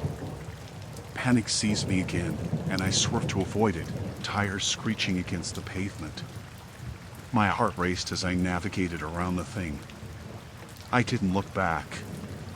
The engine roared beneath me, driving me forward into the night, but a piece of me lingered behind, haunted by what I had seen, trapped in a web of shadows that stretched far beyond the gas station. The moon hung low and heavy in a sky smudged with clouds, casting an eerie glow over the desolate highway. I had long lost track of the time as I drove, my eyes desperately scanning the road ahead, hoping for the sight of civilization. My car, a stubborn rust bucket, sputtered and wheezed as though it too sensed the encroaching darkness. The gas gauge hovered perilously close to empty, and panic gnawed at my insides. When the neon sign of a gas station finally flickered into view, relief surged through me. Its light illuminated the cracked pavement and peeling paint of a once bustling convenience store, now reduced to a shell of its former self. The sign read open 24 hours, though I couldn't shake the feeling that it was more a relic than a promise. The winds howled softly, whispering secrets I wished I could ignore. I pulled into the lot, my tires crunching on the gravel. An old gas pump stood sentinel, rusted and forgotten, its nozzle hanging limply. I parked next to it, and the engine sputtered to silence. The stillness enveloped me, punctuated only by the distant sound of leaves rustling. My heart raced as I stepped out, feeling the cold seep into my bones. A faint chime from the door jingled as I entered the store. The musty smell of aged wood and stale coffee wrapped around me, and the fluorescent lights flickered overhead. The shelves were sparsely stocked, the offerings a haphazard mix of dented cans and dusty snack wrappers. I approached the counter, where an older man stood, his eyes clouded and sunken. He looked up slowly, and I saw recognition flicker across his features, though he remained silent. "Hey," I ventured, my voice sounding foreign in the oppressive silence. "Can I get some gas?" He nodded slowly, his expression unreadable. I could feel the weight of his gaze follow me as I stepped back outside. The chill of the night pressed against my skin as I fumbled with the gas cap, glancing around. The lot was empty, save for my car and a few scattered remnants of what had once been an old tire, a rusting cart tipped on its side. As I filled the tank, I caught a glimpse of movement from the corner of my eye. I turned sharply, but nothing stirred. The hairs on the back of my neck prickled, and an unsettling sensation settled in my gut. I resumed my task, trying to shake the feeling off, but unease coiled tighter within me. A sudden clatter from inside the store startled me, making my heart race. I dropped the nozzle, gas splattering on the ground. I wiped my hands on my jeans, swallowing hard. "Everything okay in there?" I called out, my voice wavering slightly. Silence answered.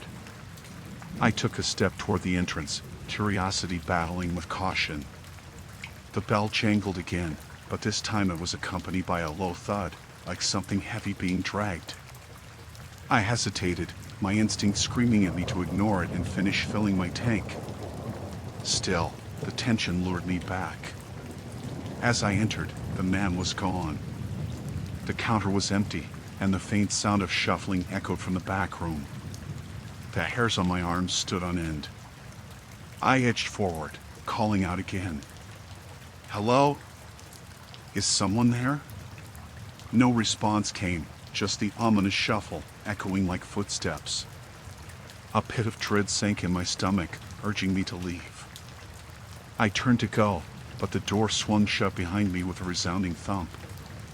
I glanced back, panic igniting in my chest. The door was locked.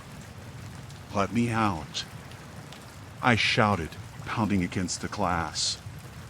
What the hell is going on? The shuffling stopped, replaced by a low, guttural growl that sounded too close for comfort. My breathing quickened as I realized I was not alone. I backed away, eyes darting around for an escape. The walls became a blur, the shadows deepening as I retreated toward the back room, my instincts urging me to hide. Rounding the corner, I stumbled into what appeared to be an employee area. The flickering light barely illuminated the space, revealing a small fridge and a wooden table strewn with papers. A door stood ajar at the far end, and I edged toward it, every nerve ending on high alert. Suddenly, the growl erupted again, closer this time, coupled with a raspy breath that sent chills racing down my spine. I gripped the doorknob, ready to bolt through it, when the clatter of something heavy being dropped resonated behind me. I froze, heart pounding violently against my rib cage. With a surge of adrenaline, I flung the door open and sprinted through. The gas station's aisles seemed endless as I ran, the fluorescent lights flickering menacingly above. I could hear the growl behind me, closer now, accompanied by erratic footsteps that echoed in the empty space. I dashed toward the front, my hands fumbling for the locked door. I slammed against it, yelling for help even as a dark figure emerged from the shadows, lit only by the dying flicker of the neon sign outside. The man's sunken eyes glinted with something unholy as he smiled, a smile devoid of warmth and full of malice. I felt the world tilt, and I was lost in that moment, trapped in a gas station that had become a nightmare. A low whisper curled in my ear, and terror gripped me. I was not just a visitor in this forsaken place. I was prey in a twisted game, and the gas station was its heart. The howling wind clawed at the gas station's weathered sign, the faded letters barely legible against the encroaching twilight. I stared through the cracked glass of the small convenience store window, the fluorescent lights flickering like some erratic heartbeat. The world outside felt alien, shrouded in a thick mist that swallowed the landscape whole. I knew I had to leave, but the urgency was mixed with a paralyzing dread.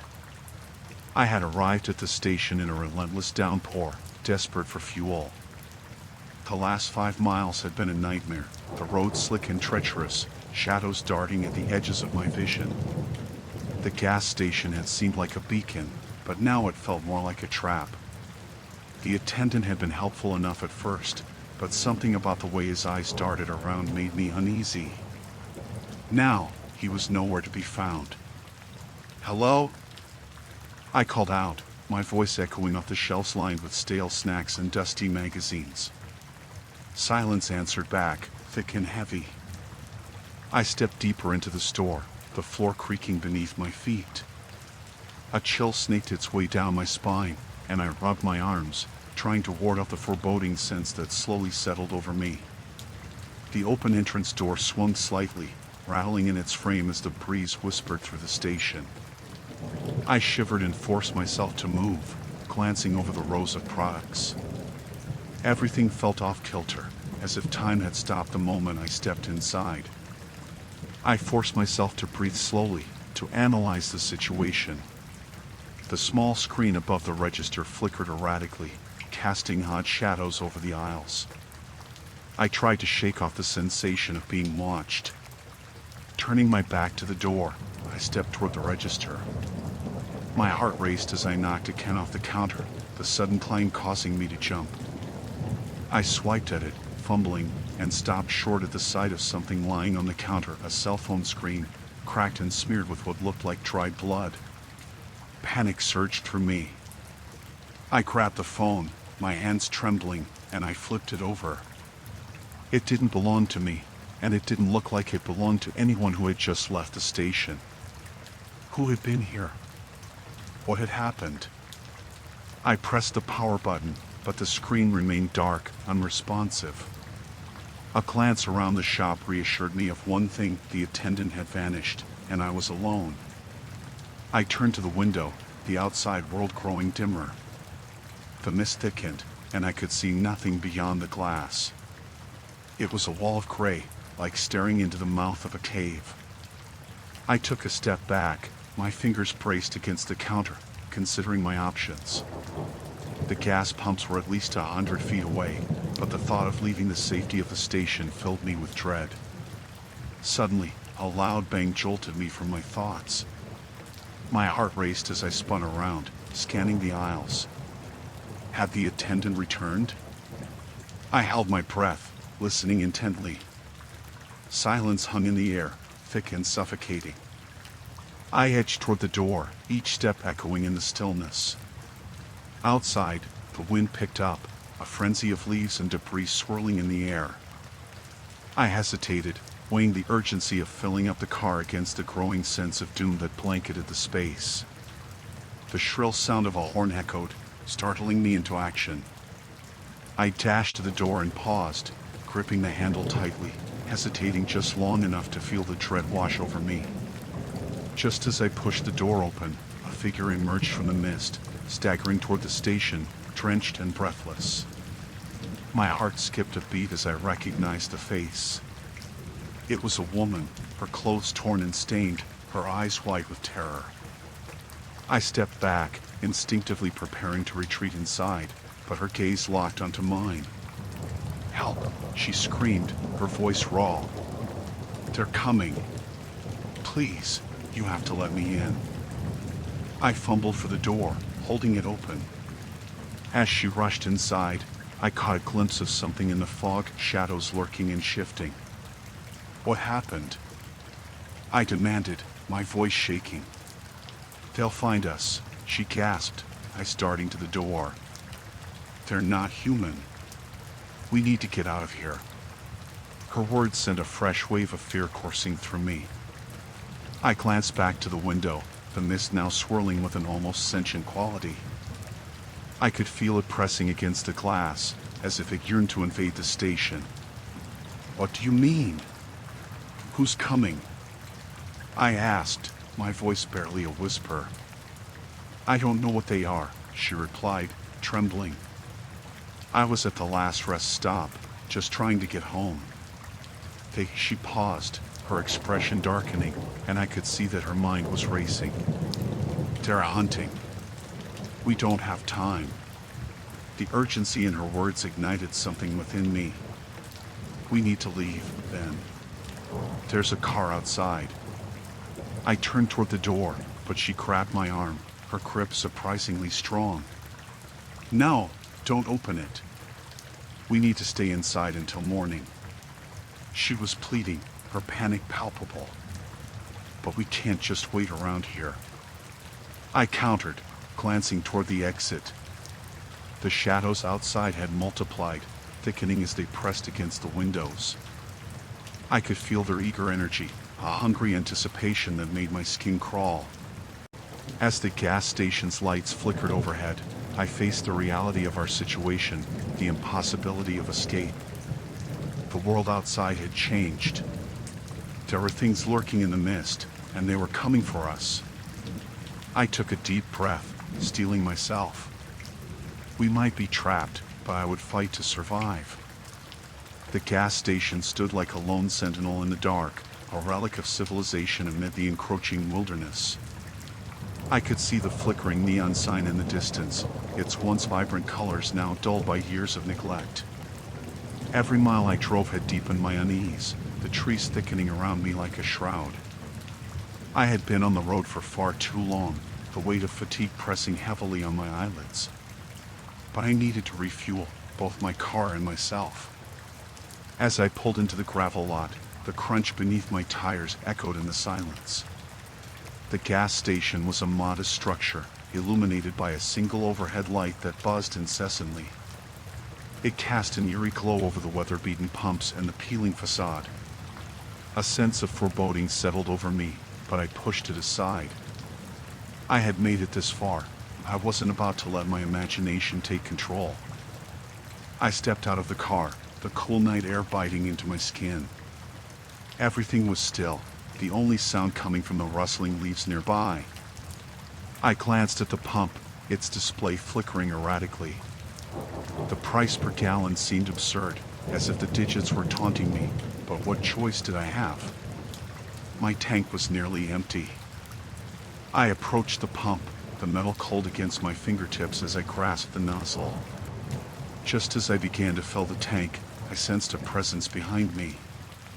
My heart raced, and I turned slowly, expecting to find an employee or perhaps another traveler. Instead, the station was empty, an unsettling silence enveloping me once again. Shaking off the feeling, I focused on the task at hand. Moments later, the filling was done, and I replaced the nozzle, wiping my hands on my jeans. I felt a sudden need for company, for reassurance. There was no one in sight, but I decided to check inside the station, hoping to find someone at the register. As I entered, the bell above the door jingled pleasantly, but the sound felt out of place in the oppressive atmosphere. The interior was dim, illuminated only by the intermittent light from a flickering fluorescent bulb. Dust particles danced in the beams of light, floating lazily through the stagnant air. A row of snacks sat behind glass, their packaging faded, and I could barely make out the titles. A few shelves displayed an odd assortment of items: fishing gear, dirty magazines, and a couple of half-empty bottles of soda. But there was no sign of a clerk.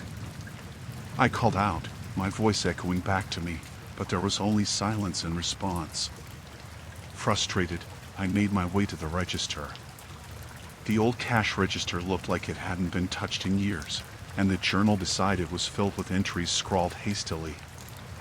I leaned over, trying to read some of the more legible parts. They keep coming back. I don't know why. My stomach churned at the implication, but before I could process it, a strange noise broke the quiet, like a faint rustle from the back room.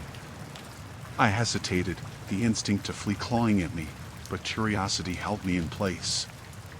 Against my better judgment, I stepped toward the door marked "Employees Only." The air felt thick with anticipation, and I pushed the door open. The back room was darker than the rest of the station, the only light coming from a small window smeared with grime. Boxes and old equipment cluttered the floor, creating a labyrinth I felt compelled to navigate. I took a few steps inside, my heart pounding loudly in my ears. The noise grew louder, and the hairs on my neck stood on end. It sounded like whispering, urgent and frantic. I strained to listen and caught snippets of conversation that sent chills down my spine. "They don't understand," one voice pleaded while another hissed back, "We can't let her leave." Panic surged, and I turned to leave, but the door slammed shut behind me, trapping me in darkness. My pulse raced. I could barely breathe as the whispers intensified, creeping into every corner of my mind. I stumbled back, feeling my way through the clutter, desperate to find an exit. The whispers crescendoed into a cacophony, drowning out my thoughts. I had to get out. Suddenly, the door creaked open, and I was blinded by the stark light spilling in. A figure stood silhouetted in the doorway, their features obscured but their intent palpable. Fear gripped me as I backed away, my eyes darting for anything I could use to defend myself. "Wait," the figure said, their voice low and steady. "You don't want to be here." "Not now." I have to leave," I stammered, my voice shaking. But even as I said it, I felt a pull towards the darkness behind them, an inexplicable urge to know what lay within. The figure stepped closer, and in the harsh light, I could see their eyes, wide with fear, glistening with urgency. "You don't understand. They are coming, and once they find you, there's no escape." A loud thud echoed from the depths of the room, and I felt my heart drop. Whatever was in there had been awakened, and it was hungry. The figure's eyes widened further, and they reached out, grasping my arm, pulling me towards the light. "Trust me. We need to leave. Now." With a surge of adrenaline, I followed their lead, stumbling toward the door. The whispers behind us turned into an angry roar as we exited the room. The night outside felt like a reprieve, but the sense of dread lingered like a shadow. I knew the gas station was more than it appeared, and whatever had been awakened would not let us go easily. The shrill chime of the bell above the gas station door still echoed in my ears long after I stepped inside. Flickering fluorescent lights cast an unsteady glow over the cramped aisles, illuminating the rows of snacks that seemed to mock my unease. I'd already been on the road longer than I planned, and the night had swallowed me whole, leaving me stranded in this desolate outpost. A single gas pump stood resolute outside, its metal face rusting, its numbers frozen on the last transaction. As I approached the counter, I caught sight of the clerk, a gaunt man with hollow cheeks and an unsettlingly wide grin. His eyes were sunken, glistening like black marbles as they scrutinized me. Dread pulled in my gut. It was almost as if he had been expecting me, waiting in the shadows of his own mind for someone to walk through that door. "Evening, stranger," he said, his voice grating like gravel. "What can I do for you?" I cleared my throat, trying to shake off the chill that prickled my skin. "Just need to fill up my tank." He nodded, his smile unwavering, and gestured toward the door with a bony finger. I stepped back outside, the cool air hitting me like a wave, feeling acutely aware of the darkness surrounding me. The gas pump loomed, its nozzle beckoning me closer while the shadows danced at the edges of my vision. I hesitated, glancing over my shoulder at the clerk, who stood watching through the glass, his eyes unblinking. As I reached for the handle, I heard a rustling sound coming from the woods that bordered the lot. My heart quickened. The trees seemed to sway, but I couldn't tell if it was the wind or something else lurking there. I shook my head, dismissing it as my imagination. This place was just a pit stop, I told myself. Nothing more. I clicked the nozzle into place, the gas flowing with a steady hiss, but my hands trembled as I fumbled with my wallet. I pulled out a crumpled bill, glancing nervously at the woods again, but nothing stirred. I decided that the night was playing tricks on me, and the sooner I fueled up, the sooner I could leave this unsettling place. The gas tank gurgled, and I leaned against my car, trying to feel each drop that trickled into the tank rather than the creeping dread that clutched at my throat. I kept stealing glances back toward the station, where the clerk remained, a shadowy figure pressed against the glass, watching with that unnerving smile. As the pump clicked off, my heart raced. I removed the nozzle, returning it to its cradle, and wiped my sweaty palms on my jeans. I could still feel the clerk's gaze on me, intense and probing. I turned away, heading back to the station. The door creaked open again, and I stepped back inside. "Ready to pay?" I asked, forcing a light tone, but my voice cracked slightly. "Sure thing," he replied, moving closer, causing the shadows to deepen around him. I handed him the cash while glancing around the small space, searching for something to distract myself. Old posters for sodas hung on the wall, faded and peeling, while the floor was strewn with newspapers that looked like they had been there for decades. "Quiet night out here," I said, attempting to break the silence. His eyes glinted as he leaned over the counter. "You'd be surprised what goes on when the sun sets." A chill ran down my spine. "Yeah. Like what?" He chuckled, but it wasn't a friendly sound. "Oh, people disappear. They come out here looking for gas or directions, and poof, gone. Just like that." I forced a laugh, but inside, my stomach churned. "You're joking, right?" "Never joke about things like that," he said, his smile fading. "This world has its shadows." I stepped back, feeling the weight of the space close in on me. "I should, get going." "Sure," he said, his voice low and deliberate. "But don't forget, you never know what's lurking out there." I took a deep breath, turning to leave, my heart pounding with each step toward my car. As I approached, I noticed something strange. The woods at the edge of the lot were now silent, a thick curtain of darkness that seemed to congeal into something more. I glanced back at the gas station, but the clerk had vanished behind the counter, leaving the bell to chime softly in my wake. I fumbled with my keys, hands shaking as I tried to insert them into the lock. My breath quickened. I could feel it, something was watching me from the trees. The hairs on the back of my neck rose, and just as I managed to unlock the door, a low growl reverberated from the shadows. I froze, every muscle tense. The growl was deep, resonating in my chest. My instinct screamed at me to get in the car and drive, but fear rooted me to the spot. The growling continued, closer now, mingled with the sounds of rustling leaves. I ducked inside, slamming the door shut behind me and locking it as I turned the key in the ignition. The engine sputtered, refusing to start. Panic set in, clawing at my throat. I glanced in the rearview mirror, expecting to see anything emerging from the woods, but the reflection only showed darkness. Come on, I muttered, jabbing the key again. Finally, the engine roared to life, a harsh sound shattering the stillness, and I threw the car in reverse. As I backed away from that gas station, I looked back one last time. The clerk stood outside the door, the dim light casting his elongated shadow across the ground. He raised a hand, and that chilling smile returned as I sped away into the night, leaving the darkness and its secrets behind. The gas station loomed ahead, its flickering neon sign casting an eerie glow across the cracked asphalt.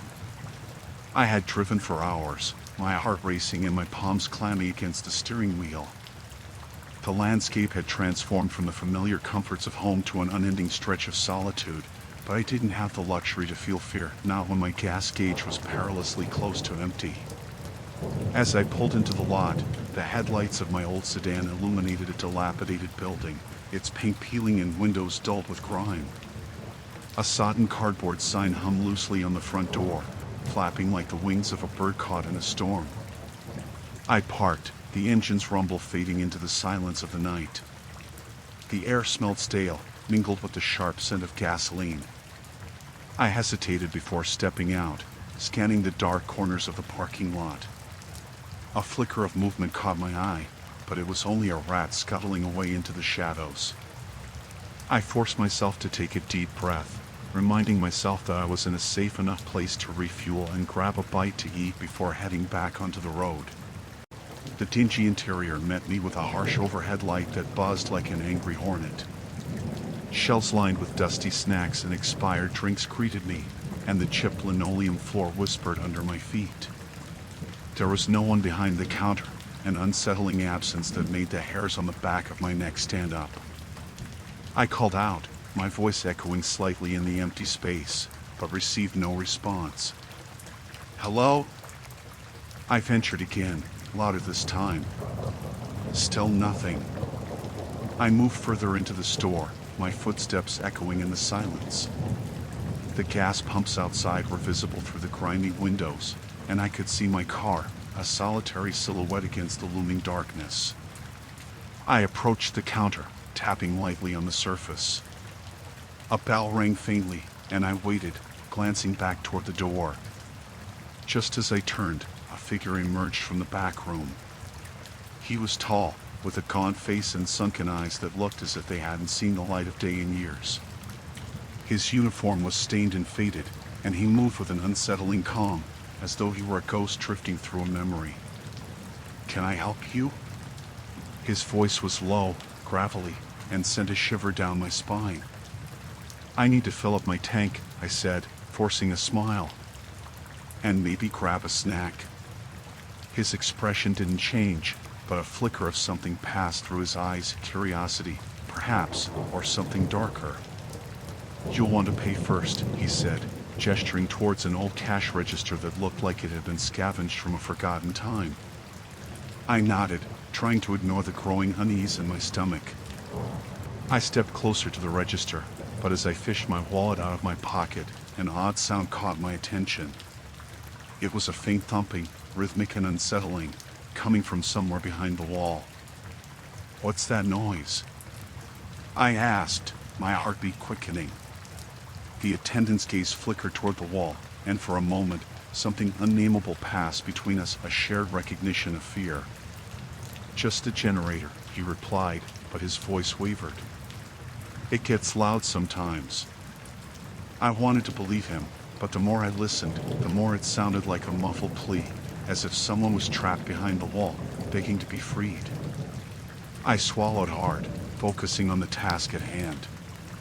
After paying, I stepped back outside, hoping the cool night air would clear my mind. As I made my way to the gas pumps, I quickly glanced back at the attendant, who was watching me with an intensity that felt invasive. I shook it off, dismissing him as just another lonely guy stuck in a rundown gas station.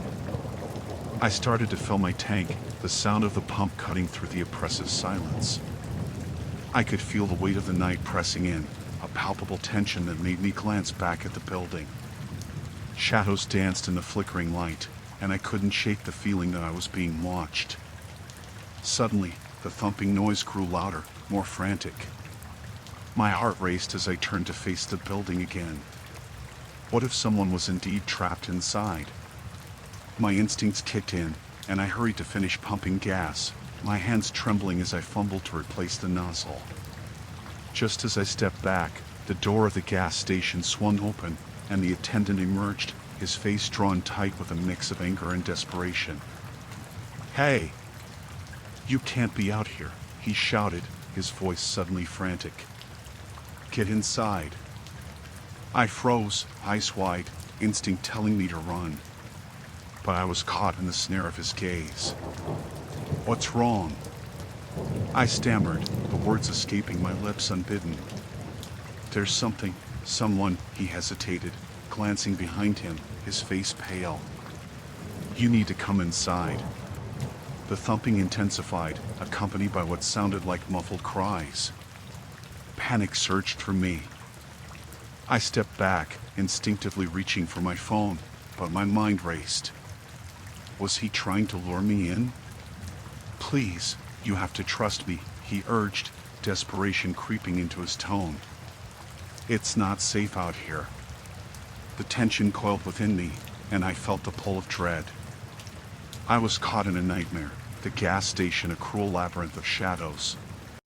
The walls pulsed with some malevolent force, and I knew then whatever lay behind those walls was not something I wanted to confront. Before I could think, I spun on my heel, sprinting towards my car, the attendant's frantic screams fading behind me. My heart pounded in my chest as I tore out of the parking lot, the night swallowing me whole, leaving the gas station and its horrors behind.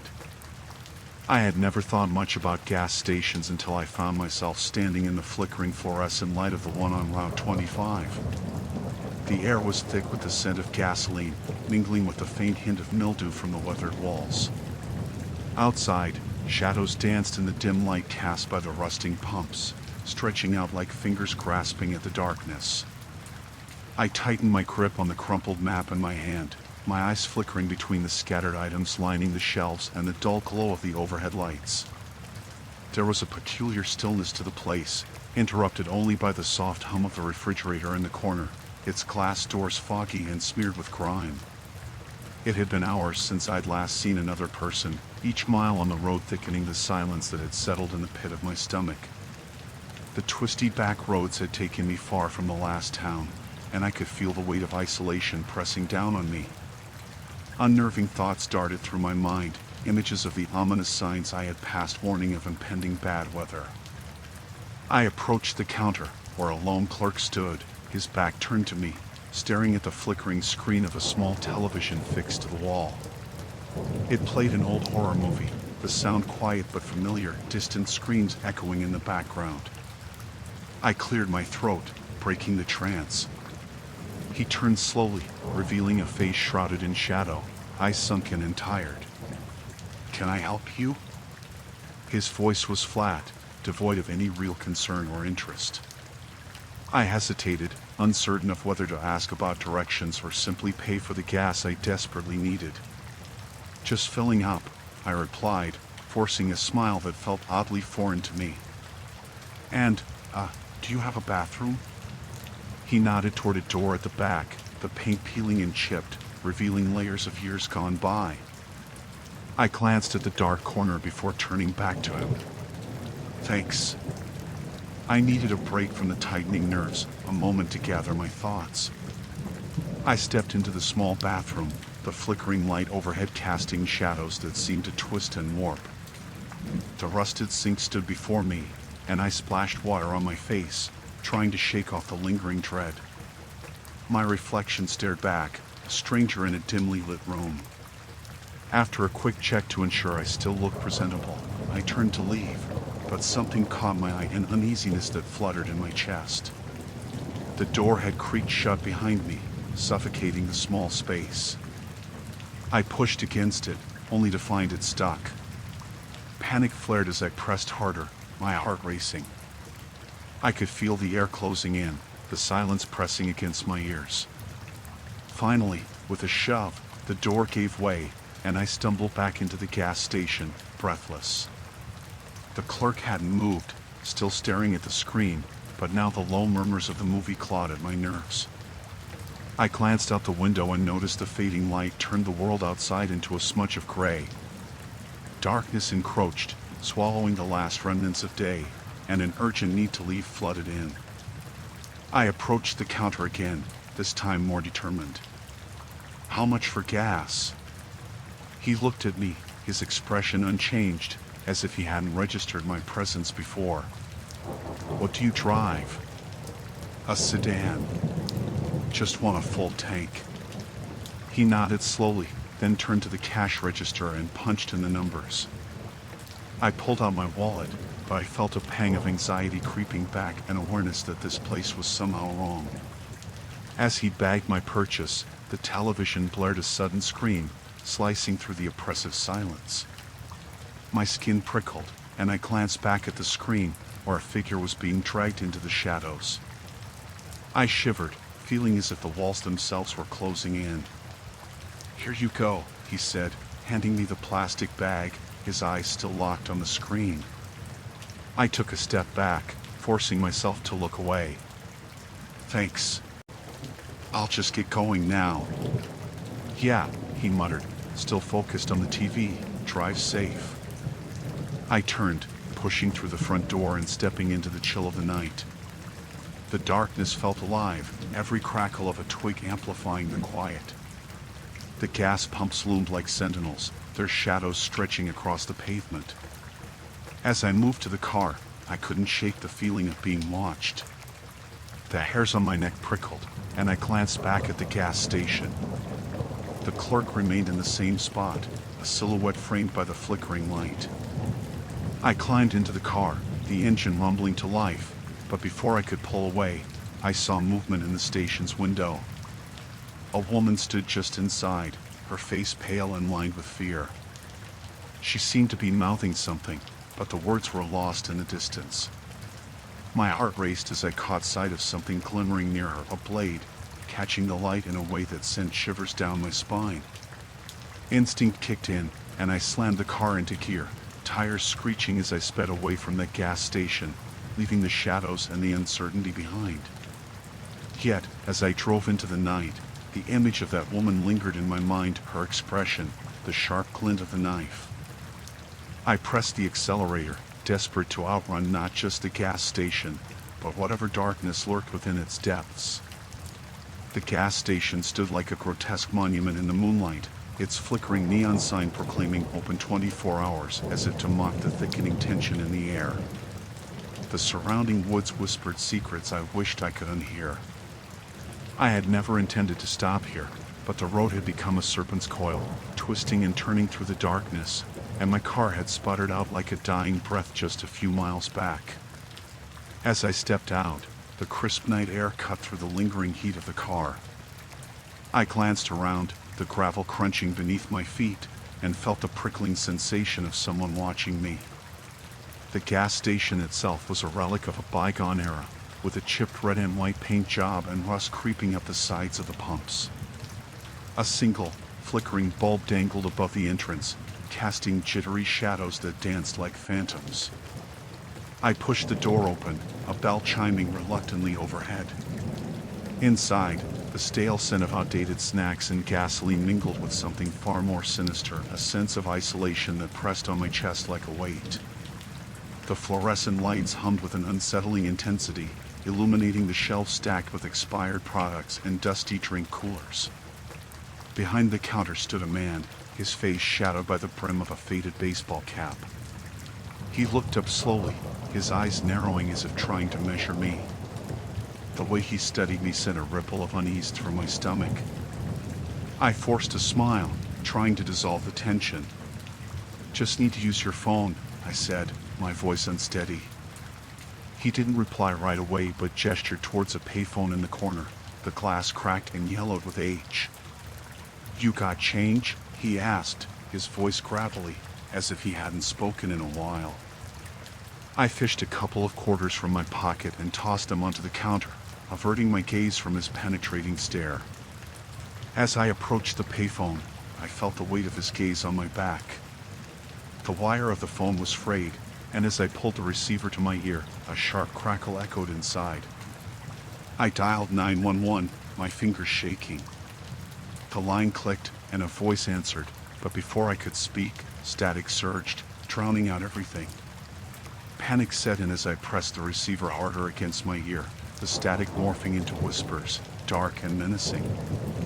I jerked away, shoving the receiver back into its cradle. When I turned around, the man was no longer behind the counter. The aisle was empty, the shadows stretched like fingers reaching for me, and an unspeakable dread crawled up my spine. "Hello?" I called out, but my voice felt swallowed by the void. I stepped cautiously towards the back of the store, each footfall echoing louder than the last. The shelves seemed to lean closer as I passed, as though they were eavesdropping on my quiet terror. I turned to check the restroom door, its rusted hinges creaking ominously. I needed to leave, but outside loomed nothing but darkness. Then I heard it, a low, guttural sound reverberating from the stockroom. My heart hammered in my chest, the primal instinct to flee ignited within me. I pushed the door open, half expecting to find the man lurking within the shadows, but the room was empty, save for scattered boxes and a flickering light bulb that cast a sickly glow. Another sound, this time a soft whimper, floated through the air. It was a human sound, but twisted, as if in pain. I hesitated, fear rooting me to the spot, until I realized it was coming from a small door at the far end and exit to the back alley. I crept closer, my breath hitching as I reached for the doorknob, the cold metal biting into my palm. I hesitated, wrestling with the instinct to run versus the compulsion to uncover the truth. Through the door, I could see the outline of something small, writhing on the ground. I pushed it open, the creaking sound breaking the silence. The alley was dimly lit by a lone bulb, swinging slightly with the wind. A girl, no older than 12, lay curled up in a corner. Her face was streaked with dirt and tears, and her eyes flickered with an unusual intelligence. "Help me," she whispered, her voice trembling. I knelt beside her, heart racing. "Where are they?" I asked, scanning the alley for any sign of movement. "Are you hurt?" She shook her head, her gaze darting towards the back of the station. "He's coming," she said, her voice a shudder. I turned to look, dread coiling in my gut. "Who is?" Before she could answer, a shadow loomed at the entrance of the alley. The man from the counter stood there, his expression twisted into a smirk that sent ice through my veins. The moonlight caught his eyes, glinting with something dark and predatory. Now, he said, his voice smooth and mocking. "You shouldn't be here, sweet girl." I stood up, adrenaline flooding my system. "Let her go." As he stepped forward, I felt the weight of the girl's small hand grip mine tightly. The man's smile lightened. "You don't know what you're getting into. This place, it never really lets go." I could feel the walls closing in, the gas station becoming a living entity, hungry and ruthless. The girl's breath quickened, and all the instincts within me screamed to run, but retreating would mean leaving her behind. "Just go," she cried, her eyes pleading. I hesitated, caught in the web of choice. And then the lights went out, plunging us into darkness. The cold air seeped into the car through the cracks in the window frames as I pulled up to the gas station. My heart raced, echoing in the void of silence that surrounded me. The flickering neon light above the entrance cast an uneasy glow, illuminating the cracked pavement and peeling paint of the building. I had driven for hours, avoiding the main roads, convinced that danger lurked in every shadow.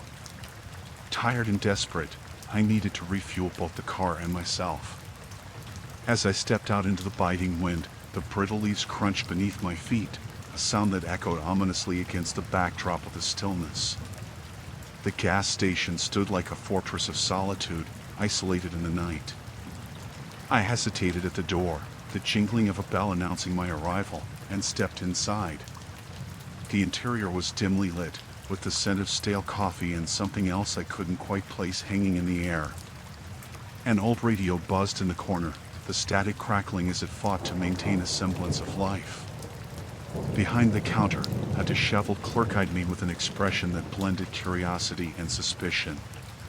His name tag read Eli, but something in his gaze hinted at secrets buried deep within his worn face. I approached the register, trying to shake off the feeling of being watched. A flicker of movement caught my eye as I glanced toward the back of the store. There, in the shadowy recesses, I could make out the outlines of shelves cluttered with canned goods and cheap snacks. It struck me as odd that there were so few customers, especially for a place so far from the nearest town. "Fill her up?" Eli asked, his voice raspy like sandpaper. I nodded, trying to sound casual, but the way he studied me made the hair on the back of my neck stand up. I tried to remember if I had seen any other cars outside, but the memory eluded me in the haze of anxiety that clouded my thoughts. As I made my way back outside, I noticed a flickering light inside the restrooms, a dull buzz that felt out of place. The door creaked as I pushed it open, revealing a cramped space with 2 stalls. I was nearly overcome by an overwhelming urge to leave, but the sense of urgency was undeniable. I needed to wash my face, to rid myself of the exhaustion that clung to me like a second skin. I stepped up to the sink, the water sputtering in protest when I turned the tap. A thin stream trickled out, barely enough to dampen my palm. I splashed my face, welcoming the fleeting moment of clarity it provided, but as I looked up into the mirror, my breath caught in my throat. Behind me, a shadow loomed in the doorway. I spun around, ready to confront whatever lurked there, but the space was empty. Just the flickering light and the faint hum of the radio from the store. My heart thundered in my chest. It had to be my imagination, but I couldn't shake the feeling that I wasn't alone. As I turned back to the sink, I caught a glimpse of movement in the reflection. My eyes widened as I turned once more. A figure stood just outside the restroom, half concealed by the door frame. I could only see the outline, but the way it loomed reminded me of something feral, something hungry. "Eli," I called, my voice trembling as dread pulled in my stomach. "Is someone back there?" Silence. I took a step forward, instinct screaming that I needed to get out, but the door swung open suddenly, and a man stepped inside. He wore a dirty flannel shirt, stained and frayed at the edges, his face hidden in shadows. The tension in the small room thickened as he leaned against the door frame, arms crossed, blocking my escape. "Need some help?" he asked, the smile on his lips not reaching his eyes. Just washing up." I stammered, backing toward the sink, my pulse pounding in my ears. "You looking for something?" His voice was low, almost a whisper, but the menace beneath it was unmistakable. "No," I fumbled for words, panic clawing at my throat. "I just need to go." His expression darkened, and he stepped closer, the door creaking ominously as it swung shut behind him. My mind raced as I searched for an exit, but the restroom felt like a trap closing in around me. "Eli," I shouted again, hoping the clerk would realize something was off. "Let me out." But the man only chuckled softly, almost as if he were entertained by my fear. "You shouldn't have come here, you know? This place isn't safe for people like you." "People like me?" I echoed, my voice barely above a whisper. "Lost souls. You come here looking for something you'll never find." He stepped closer, and I caught a whiff of his rancid breath, a mix of cigarettes and something sour. "You're just a moth drawn to the flame." The words hung in the air, thick with menace. I had only a moment to act. With a sudden burst of adrenaline, I lunged past him, shocking him momentarily. I slammed into the door, throwing it open and bolting into the gas station's main area. Eli looked up, alarmed. "What's going on?" "No time," I shouted, racing toward the exit. But my heart sank as I saw the man had followed, standing in the doorway with a predatory grin.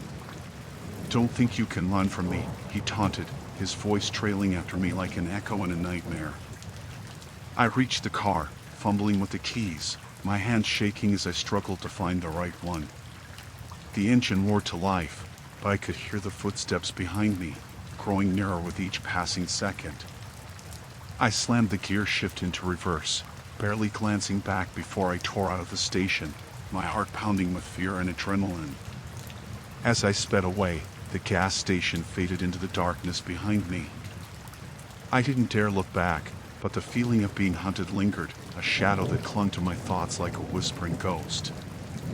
I had escaped, but the dread in my gut told me it wasn't over. Not yet. The gas station loomed like a forgotten relic, its neon sign flickering weakly, casting ghostly shadows across the cracked pavement. I parked the car in front of the two pumps, the hissing of the wind filling the suffocating silence. The distant howl of a train echoed somewhere far behind me, but here, the world felt isolated, suspended in a moment that teetered on the edge of reality and madness. I stepped out and was immediately hit by the bracing chill of the night. It gnawed at my skin and sent a shiver down my spine. The gas station was a mere shell, with faded advertisements peeling off the walls, a lone figure of a cowboy grinning eerily from a billboard above. He seemed to watch me, his painted eyes hollow, mocking my presence. I walked toward the entrance, the door creaking open as I stepped inside. The fluorescent lights buzzed overhead, their flickering revealing the dust motes dancing in the air. The shelves lined with snacks looked untouched, and the air carried a stale scent, as if the place had been locked up for years. My heart raced. It was far from comforting, but I needed to refuel. Behind the counter, a man sat hunched over a newspaper, his face obscured by the shadows. He looked up slowly, his eyes narrowing as they met mine. Need something? His voice was gruff, gravelly, yet it carried an unsettling calm. Just some gas and maybe a drink, I replied, forcing a smile that felt brittle. He nodded, a slight tilt of his head. Over there, he gestured vaguely toward the back of the store where the coolers hummed quietly. I moved cautiously, the muted sounds of my footsteps echoing around me. I grabbed a bottle of water and an energy drink, trying to ignore the creeping unease that clawed at my insides. The walls were lined with rambling old newspaper clippings, stories of disappearances and accidents, the headlines bold and disturbing. I absorbed the unsettling tales, an unwelcome chill racing down my spine. I approached the counter, and the man had returned to his newspaper, as if I were an inconvenience he wished to ignore. I laid my items down, my fingers brushing against the cold surface. He looked up, scanned the items with a disinterested eye, and then his expression shifted. "You traveling far?" "Just passing through," I replied, my voice steadier than I felt. His gaze lingered on me, penetrating. "You should be careful out there at night." "Right," I said, trying to sound casual, but the weight of his stare felt heavy. He took his time ringing up my purchases, the ding of the register echoing loudly in the silence. "This place, it's had its share of stories. People don't just vanish without a trace," he added, his tone almost conspiratorial. I swallowed, a knot forming in my throat. "What do you mean?" He looked over his shoulder as if expecting someone, then leaned closer. "You hear about it? Folks say the woods swallow people whole. There's something in the dark." I forced a chuckle, trying to deflect the growing tension. "Just urban legends, right?" He didn't laugh. Instead, his eyes were drawn to the window, his expression shifting to something darker. I glanced outside, the darkness pressing against the glass, a palpable force that seemed to pulse with a malevolent energy. "Strangers never last long around here," he murmured, almost to himself. My heart raced. "What do you mean?" He opened his mouth to respond when the fluorescent lights flickered violently. I felt the ground shift beneath my feet, a wave of anxiety crashing over me. I glanced back out the window. The night thickened, shadows stretching and twisting unnaturally.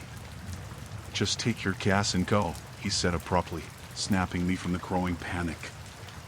I nodded, fumbling for my wallet, the chill creeping ever further into my bones. The man was now watching the door with an intensity that sent a wave of dread coursing through me. I stepped outside, my breath hitching as I approached the pump. The roar of the wind had transformed into a whisper, a maddening lull that seemed to beckon me further into the void. With trembling hands, I fumbled with the gas nozzle, the click of it breaking the eerie silence. As I filled the tank, a rustling sound broke through the night behind me. I turned, scanning the parking lot. Nothing but darkness. The light over the door flickered again, and I could swear the shadows shifted, a presence lurking just beyond sight. I chided myself for being paranoid, but the sensation of being watched clung to me like a heavy fog. When I finished, I tapped the nozzle and turned back toward the station, my insides twisting. The man was gone. The counter was empty, and the newspaper lay abandoned, half open, the headlines screaming of horrors long forgotten. My heart raced as I stepped back inside, the stillness oppressive. "Hello?" I called, my voice echoing in the void. No answer. The fear that had been simmering now boiled over. I grabbed my phone, but the screen flickered dead, no service. Panic surged, and urgency laced my movements. I turned to leave, but the door swung shut with a heavy thud, as if sealed by an unseen force. I pushed against it, feeling the cold metal resist, and my breath quickened. The darkness shrouded the gas station, enclosing me within its crushing grasp. I could hear the faintest whispering, curling like smoke around my ears. I clawed at the door, desperation clawing at my sanity. And in that moment, I understood. The stories whispered by the man weren't just tales, they were a warning. I wasn't alone here. The station, once a refuge, now transformed into a confining tomb. I turned back, heart pounding, ready to confront whatever waited in the shadows. The neon sign flickered like a dying star, casting a sickly green glow across the cracked pavement of the gas station. It was late, much later than I had intended to be out on the road, but the engine of my old sedan had sputtered and wheezed a final goodbye just before I reached this forsaken spot. I had no choice but to stop. The place felt abandoned, the way a graveyard feels, silent and oppressive. An eerie stillness hung in the air, thick enough to choke on. The few gas pumps stood like skeletal sentinels, their hoses coiled like serpents waiting to strike. I stepped out of the car, the gravel crunching beneath my boots, and approached the brick building that served as the station's store. The door creaked open, revealing a dimly lit interior cluttered with outdated merchandise and dust-coated shelves. "Hello?" My voice echoed, bouncing off the walls like a lost whisper. No response. I moved deeper into the store, my footsteps echoing in the empty space, feeling more like an intruder than a customer. I grabbed a bottle of water and a pack of beef jerky from a shelf, my stomach gnawing at me in protest. The cashier's counter was barricaded by a glass partition that had seen better days, but it was still intact. I noticed a bell sitting on the counter, covered in a fine layer of dust. I tapped it gently. Nothing happened. This was beginning to feel like one of those horror films where the protagonist made every wrong decision imaginable. As I turned to leave, a noise caught my attention. The slightest shuffle to my right, muffled but unmistakable. My heart raced. I glanced back at the aisles and felt a prick of dread creep up my spine. The old overhead light flickered again, casting sharp shadows that danced like phantoms along the shelves. "Is anyone here?" There was a tremor in my voice. I half hoped for a reply, but the silence was deafening. I edged toward the back of the store, compelled by an irrational curiosity. Each step felt like I was walking deeper into a trap. Then I saw him, a figure hunched over in the corner, dressed in tattered clothes that hung off his gaunt frame. He had the wild eyes of a feral animal, darting back and forth as if he were deciding whether to flee or confront me. My instinct screamed at me to turn and run, but I stood rooted to the spot. "Hey," I said, my voice barely above a whisper. "Are you okay?" The man twisted his body slowly to face me, and I saw the deep lines etched in his face, the dirt caking his skin. He looked like he hadn't seen sunlight in weeks. "You shouldn't be here," he rasped, his voice scratchy and low, like gravel. "What do you mean?" "They watch." I glanced over my shoulder toward the front window. The night outside was an abyss, but I could have sworn I saw a shadow flit past the glass. My stomach dropped, and I took a cautious step back. "Who watches?" My throat felt dry, the gravity of his words settling like a stone in my chest. "Out there," he pointed toward the door, his hand trembling slightly. "They don't like strangers." The shadows outside thickened, pressing against the glass like a wall of darkness. Panic surged through me. "I need to get back to my car." "You won't make it," he said, shaking his head slowly. "You'll never make it." I turned to flee but froze as I heard a low growl reverberate through the air. It wasn't an animal but something darker, something that sent icy tendrils of fear creeping up my spine. The growl morphed into a chorus of whispers, a sound that clawed at my sanity. I felt the walls closing in, the air thick with malevolence.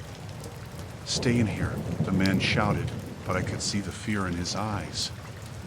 Whatever was outside had him terrified, and I had no idea what I was up against. I made a break for the exit, the bell clanging violently as I pushed the door open. Outside, the cold night air struck me with a force that felt alive, and for an instant, I felt free. But then the growling returned, louder, more insistent, and I realized I was being watched. I sprinted towards my car, the gravel underfoot crunching like the bones of the damned. As I fumbled with my keys, the shadows coalesced, forming shapes that flickered at the edge of my vision. I could feel their eyes boring into my back, could sense their hunger. Just as I managed to unlock the door, something lunged from the darkness behind me. I spun around, the adrenaline coursing through my veins, but there was nothing there, only the empty expanse of the parking lot, the shadows retreating as quickly as they had come. I dove into the car, slamming the door shut. My heart pounded in my ears as I fumbled with the ignition, praying the engine would respond. And it did, sputtering to life like a wounded animal. I slammed the gear into drive and tore away from the gas station, glancing in the rearview mirror. The man stood in the doorway, eyes wide with a mix of horror and resignation, as the darkness swallowed him whole. I wanted to scream, to shout out to him, but I could only push the accelerator down harder, desperate to escape whatever nightmare lurked behind me. The gas station faded, but the dread lingered. I knew this wasn't over, it had only just begun.